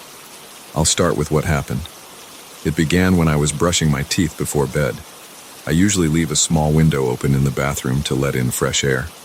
I always hear insects buzzing outside or the distant rustling of leaves. Last night, I heard nothing. I turned off the faucet and waited. I tried to listen more carefully. There was only silence. At first, I assumed it might be a change in the weather or a drop in temperature that kept the usual bugs quiet. I shrugged and went to bed, but I felt uneasy. My mind wouldn't let it go. I've lived here long enough to know how the nights sound. There's always some kind of noise outside. The silence was so complete that it felt unnatural. When I woke up in the middle of the night to go to the bathroom, I noticed the same silence. I turned on the light and looked around. Nothing was wrong with the bathroom itself. The window was open an inch or two, but I heard no wind, no leaves, no crickets. I checked the clock on the wall. I expected to hear its gentle ticking, but there was nothing. It felt like the clock had stopped, but when I looked, I saw the second hand moving. I leaned close to see if there was any sound at all. I couldn't catch even a faint tick. I touched the clock to be sure it was working. It was running fine, but the ticking sound was gone. I walked through the hallway, heading to the living room, and realized I couldn't hear my own footsteps. I felt my feet on the floor, but the usual soft thumps were missing. My heart started to race. My mouth went dry. I had an urge to say something. I wanted to test my voice, but my throat felt tight, and I was too scared to speak. I was afraid nothing would come out. I reached the living room and opened the front door. The air outside felt cold against my face. I stepped out onto the front porch. Suddenly, I heard the wind in the trees. The leaves rustled. A couple of frogs croaked near the small pond behind my house. The contrast was shocking. Inside the house, there had been complete silence, but outside the world sounded normal. I stood there for a few minutes, confused and tense. My hands trembled. I kept looking over my shoulder at the dark interior behind me. Eventually, I forced myself to go back inside. The moment I crossed the threshold, the silence returned. No sounds of floorboards under my feet. No quiet hum from the refrigerator. No ticking clock. My breathing sounded muted, like I was hearing it from far away. I had never felt so disoriented in my life. I wanted to lie down, but I stayed up until morning, pacing from room to room. Nothing changed. I tried to turn on the radio, but I heard no music, no static, no voice. The display lights worked, so I knew the device was on, but it produced no sound at all. At sunrise, I walked outside again. Birds were chirping in the distance. The sun felt warm and my head felt clearer. I stood there for a while, trying to decide what to do. I rubbed my arms to calm myself down. My chest felt tight, and I took a few deep breaths.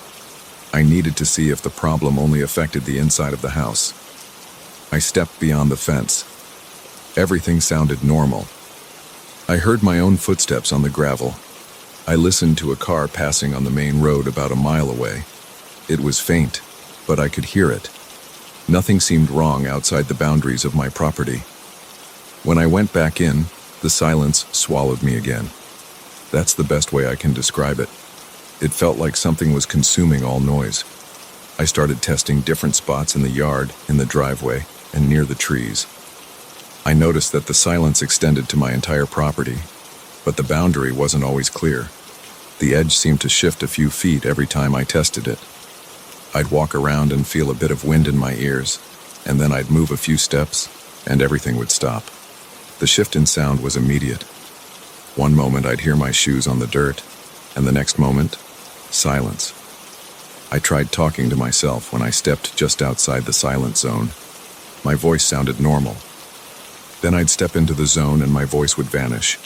I could feel the vibration in my throat, but I heard nothing. My lips moved, but there was no sound at all. That was when I felt a cold sweat trickle down my back. I remember looking around, wondering if someone was doing this on purpose. Could there be some device hidden on my property? But the place is isolated, and nobody comes here. I also realized no normal technology could strip away sound so completely. This felt impossible. I started thinking about what might be causing it. My first instinct was to check the house's power, to see if something was short-circuiting. I went to the basement and looked at the fuse box, the wires, the plumbing, and the heating system. Everything seemed normal. I didn't hear a single buzz or hum from the electrical equipment. Usually, there's at least a faint hum from the water heater or the furnace. Now I heard nothing. My heartbeat thumped hard in my chest, but even that was muffled in my ears. I pressed my hand against my chest, feeling the rapid beats. I could feel them, but I couldn't hear them. I lost my appetite around noon. I tried to make a sandwich, but the silence in the kitchen felt unsettling. The knife against the cutting board made no sound. I didn't hear the refrigerator door open or close. The overhead light was on, but I didn't hear the switch click. Every moment reminded me that something abnormal was happening. My nerves were on edge. I felt jumpy, checking over my shoulder every few minutes, expecting, I don't even know. I just felt a constant sense of dread. I decided I couldn't stay in the house. I grabbed my keys, locked the door, and drove into town. The moment I walked past my fence line, I heard the engine rumble, the tires on the gravel, and my footsteps. That brought some relief, but I still felt shaky. I went to the grocery store to pick up a few things I didn't even need just to calm myself. The automatic doors whooshed open, and I heard the faint beep from the register inside. The normal noises felt comforting, but I couldn't relax. I kept thinking about the silence at home. My skin felt clammy and my hands were unsteady. I parked outside the hardware store next and bought a handful of items that might help me investigate further. I got a small handheld recorder, a cheap microphone, and a sound level meter. I hoped these devices would confirm that I wasn't going crazy. I needed proof that something was happening. I drove back home, feeling the tightness in my chest return as soon as I saw my property. My heart pounded harder. I remember standing at the boundary, seeing the tall grass and the trees, feeling the wind on my face, and then stepping forward into total silence again. I set up the microphone right at the edge of the zone. I connected it to the recorder, pressed record, and clapped my hands while standing on the outside side. I played it back. I heard the clapping. Next, I moved inside the zone and clapped again. When I played that back, there was nothing. The recorder picked up no sound at all. I could see the microphone reacting physically to my hand movements, but the playback was empty. I spoke into it, but I heard nothing. I tried tapping the microphone. Nothing. It was like every sound disappeared the instant it was made inside the property. By then, the sun was going down. My nerves were shot. I felt anxious and unsettled. But I forced myself to check the interior of my house again. I turned on lights in every room, hoping I'd see or feel something. I found no sign of disturbance, no footprints other than mine, no damage, nothing unusual except for the absence of sound. Even the smallest actions, like flipping light switches, produced silence. I felt disoriented. My fingertips tingled and my chest felt tight. I had a growing fear that this silent presence was doing more than erasing sounds. I started thinking it might be affecting me physically. My hands felt colder. My mouth felt dry. I felt a pressure in my head that I couldn't explain. I tried to speak out loud, but I heard nothing, not even a faint vibration in my ears. It was eerie. My lips formed words, but my voice was gone. The silence pressed on me. I left the house and walked down the road a bit. There, I tested my voice again, and it returned. I heard myself speak. I felt so relieved. I almost laughed. But I was still terrified of what was happening inside. Was it possible that this force could eventually drain me of more than just my ability to make noise? Could it drain my emotions? Could I forget how to feel or how to speak? My throat tightened at that thought. I took deep breaths to calm down, then forced myself to go back inside. I grabbed a flashlight. I checked every corner of every room, searching for some hidden object or sign. The basement was dark, but it was just a normal basement full of old tools, boxes of junk, and a few shelves. I found no clue that would explain this phenomenon. Outside, the frogs croaked and the trees swayed. Inside, everything stayed silent. I sat on my couch, leaning forward with my elbows on my knees. I stared at the blank wall, thinking about what to do next. My heart felt slow now, maybe from exhaustion. I realized I couldn't stay in silence forever. But I also couldn't just abandon my house without trying to solve this. I decided I would stay one more night and see if anything changed in the morning. I felt certain I wouldn't be able to sleep, but I had nowhere else to go. I wasn't ready to check into a motel or anything like that. I tried to eat a simple dinner, but I couldn't enjoy it. Chewing made no sound, and it made me feel uneasy. I left most of my food on the plate. After that, I gathered the hardware store items and set them on the coffee table. I sat there with the flashlight in my hand, flicking it on and off, testing if the switch might produce any sound. It didn't. Around midnight, I felt my eyelids droop. I'm not sure how I managed to fall asleep, but I did. When I woke up this morning, I felt stiff and sore. My neck ached. I looked at my phone to check the time, and I saw a bunch of missed texts from a friend. I realized I hadn't told anyone what was going on. I didn't want people to think I'd lost my mind, but I felt the urge to tell someone anyway. I left the house and drove halfway down the dirt road until I could hear the car's engine again. Then I called my friend, told him I was dealing with something at home, but I didn't go into detail. He asked if I was okay. I said I was fine, just stressed. I might have sounded nervous, though, because he asked if I wanted him to visit. I told him I'd let him know. Now I'm sitting at my desk, writing down every detail while I'm standing outside the silent zone near the boundary. I keep looking at the house, trying to make sense of this situation. My plan is to gather more recording devices, maybe even set up cameras. I want to see if I can capture any sign of what's causing this. Part of me feels tempted to run, to leave this property and never come back, but that doesn't solve anything. It's still my home. I can't lie. I feel afraid. My hands are shaking as I type. My stomach feels tight. There's a slight ringing in my ears, but I'm not sure if it's real or if my nerves are messing with me. I'm worried that this thing might be getting stronger, expanding beyond the property. Right now it seems contained, but I'm not sure how long it will stay that way. I'm also worried it could do more than erase sound. My mind keeps jumping to worst-case scenarios, but I don't want to speculate too much. I need facts. Tonight I'll place the recorder at different spots in the house, then check it later outside the zone. I'll see if there's any faint noise or static that might give me a clue. If that fails, I might invite my friend over, though I'm not sure what that would accomplish. I just know I can't face this alone for much longer. The silence is messing with my head. My body feels tense all the time, and my heartbeat feels irregular when I'm inside. Each second without sound makes me feel more isolated. I keep reminding myself that I'm alive, and that I can still hear when I step away. But that doesn't erase my fear that this thing is feeding on more than just noise.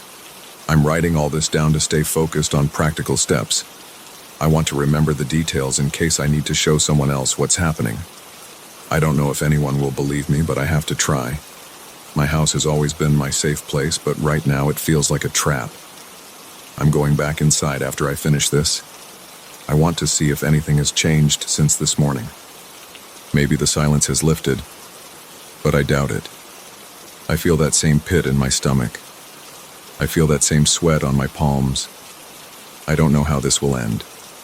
I don't see a simple fix, but I refuse to just walk away. I'll keep testing. I'll keep searching for a clue. I need to know what's absorbing every sound in my house and why. I need to know if it's going to steal my voice permanently. I need to know if I can still feel emotions tomorrow, or if this force will strip that from me too. For now, I'm clinging to the fact that I can still hear my own voice when I stand by the road. That's enough to give me hope, even if I'm terrified. I'm about to head back in. I'll keep documenting everything, step by step. That's all I can do. I won't let this silence swallow me.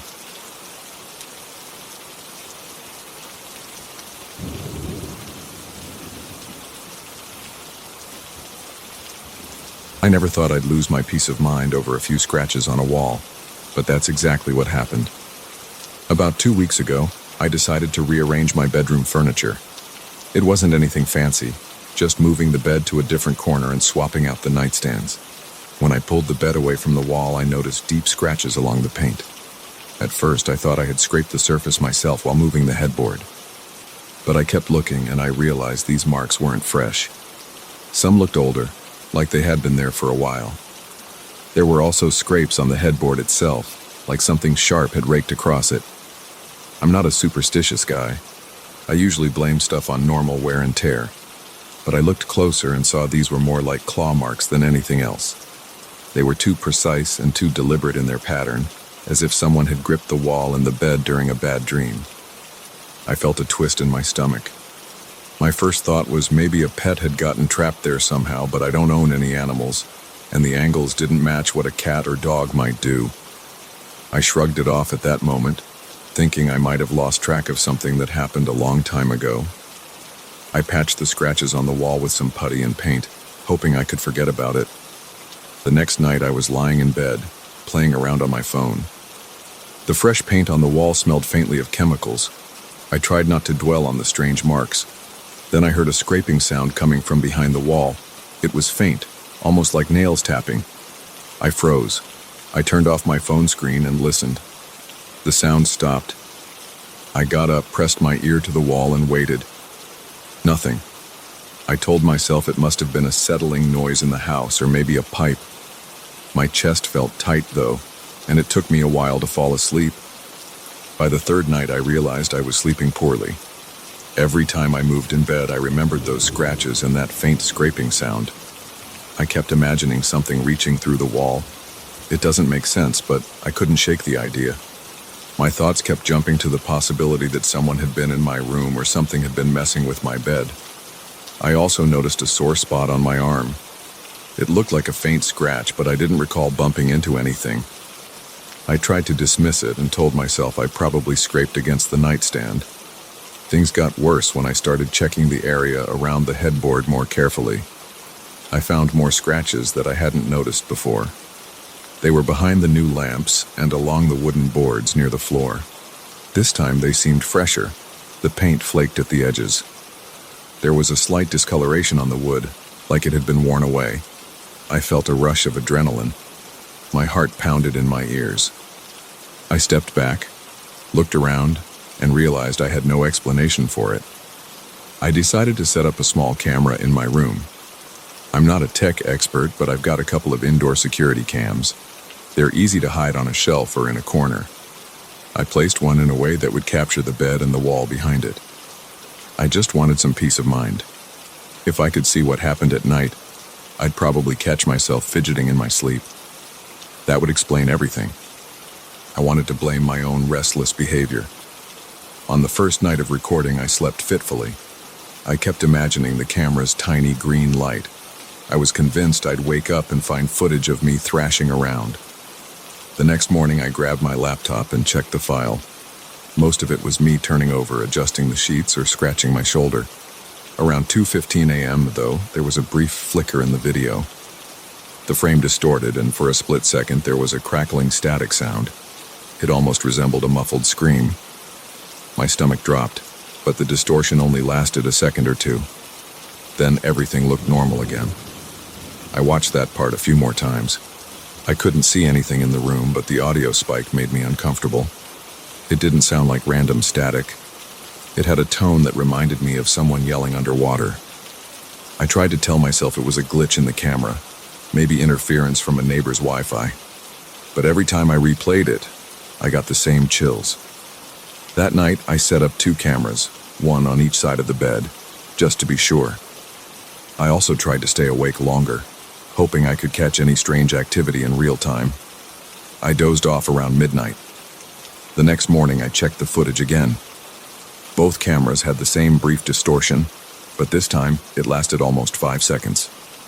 The static sound was louder, and I thought I heard what might be a drawn-out moan or cry. My hands trembled on the keyboard. Something about the noise made my scalp prickle. I kept pausing and rewinding, but I couldn't see any shape or movement. Just me asleep, and then the image rippling like a bad TV signal. I felt a small knot of panic. I started wondering if my house was haunted, or if there was something in the walls. I don't like to jump to supernatural explanations, so I considered electrical problems or faulty wiring in my camera setup. Still, the scratches on the wall and the headboard told me there was something physical going on, The next few nights, the distortions on the recordings grew longer, sometimes lasting up to 10 or 15 seconds. The noises also got worse. They sounded like ragged breathing or distant cries. At times I thought I could make out faint words, but everything was garbled. After a week of these nightly recordings, I realized I felt uneasy in my own room. During the day, I tried not to think about it. I'd force myself to do normal stuff, work on my computer, watch TV in the living room, cook, clean, anything to keep my mind off the bedroom. But as soon as night came, I felt on edge. My heartbeat would quicken whenever I walked down the hallway. Even simple tasks like changing into pajamas felt tense. I could feel the cameras pointing at the bed, and I dreaded checking the files in the morning. I didn't know what I'd see or hear next. One night I woke up around 3 a.m. The room felt cold, even though the thermostat was set to my usual temperature. I lay on my back, blinking in the dark. The curtains fluttered slightly like there was a draft. I sat up, trying to see if the window was open. It wasn't. Then I felt the mattress shift near my feet, as if someone sat down there. The pressure dipped. I froze. I couldn't see anything. The moonlight barely lit the edges of the room, but I felt the weight on the bed. I stayed still, my pulse pounding in my neck. Then it released like whoever or whatever had settled there stood up again. I reached over and turned on the lamp. Nobody was there. The door was closed, and I was alone. My mouth felt dry. I got up, drank some water, and tried to calm down. The next morning, I rushed to check the camera footage. Around 3 a.m., there was another huge wave of distortion that lasted almost a minute. The audio was full of crackling, and I heard what sounded like raspy breathing. At one point, I saw my sleeping form shift. The sheets bunched near my feet. Then the image blurred again, so I couldn't see the exact cause. After it cleared, I was still in bed, alone. But I recognized the moment I must have sat up because the blanket slid off my legs. I played it back twice more and finally shut my laptop. I felt sick. Something was there and I couldn't see it. I tried to keep calm by telling myself there must be a logical explanation, but I had no clue what it could be. I started using more cameras. I put one in each corner of the room, plus a small audio recorder near the headboard. I tested them during the day, making sure they worked fine. Everything seemed okay. That night I lay down, trying not to panic. My heart thumped every time the house settled or the floor creaked. After a couple of hours, I must have fallen asleep. Then I woke up again, early in the morning, feeling that same dip in the mattress. It happened near my legs this time. I lifted my head and stared. It was pitch black. I reached out, feeling the bed, expecting to touch a body. There was nothing, but the space where I put my hand felt cold. I rubbed my face and sat up. I turned on the light. The room looked normal. I didn't see any indent on the mattress or any sign of movement. When I checked the cameras that morning, I saw the same pattern of distortions. Now they spanned almost 2 minutes total. The audio was full of weird hissing sounds like an old radio struggling to find a station. I heard what might have been faint gasps or sobbing. I also noticed a faint shadow flicker across the wall, but the image was too warped to be sure. My blood felt like ice water in my veins. I tried to calm myself with coffee, but my hands trembled, and I spilled it on the kitchen table. I wiped it up with a shaky grip. I started feeling jumpy in every room of the house, not just the bedroom. Small noises made me flinch. My appetite fell off. I barely slept. My eyelids felt heavy during the day, and I had trouble focusing on work. I kept thinking about the nighttime distortions. I avoided telling friends because I didn't want them to think I was losing my mind. But I considered calling someone to check the wiring or the house's foundation. Still, those scratches told me it wasn't just a structural issue. Something had left physical marks. One night I decided to sit up and wait, determined to see if I could catch anything in the act. I put on some comfortable clothes, set up the cameras, and got under the covers with the lights off. I set my phone alarm to vibrate every hour, just to keep me from drifting into a deep sleep. By 2 a.m., my nerves were frayed. I sat there in the dark, blinking at the ceiling, my body tense. Nothing happened. At 3 a.m., I felt a wave of fatigue. I started nodding off. Then I heard a soft creak by the door. My eyes snapped open. I stared, waiting. The door didn't move. Then I heard a thump near the headboard, almost like a fist knocking lightly on wood. My scalp tingled. I forced myself to lean forward, reaching out to flick on the lamp. The instant my hand touched the switch, the mattress sunk near my hip. I jerked sideways, my breath catching. The lamp came on, and I saw the depression in the sheets. It was right next to me, as if someone was crouched there. I couldn't see anyone, but the covers looked pressed down. Then it sprang back up and the sheets fluffed back into place. I could feel my own heartbeat in my throat. I jumped out of bed, turned on every light, and paced around the room. The cameras were still rolling, but I was too scared to do anything else. My mind raced with questions.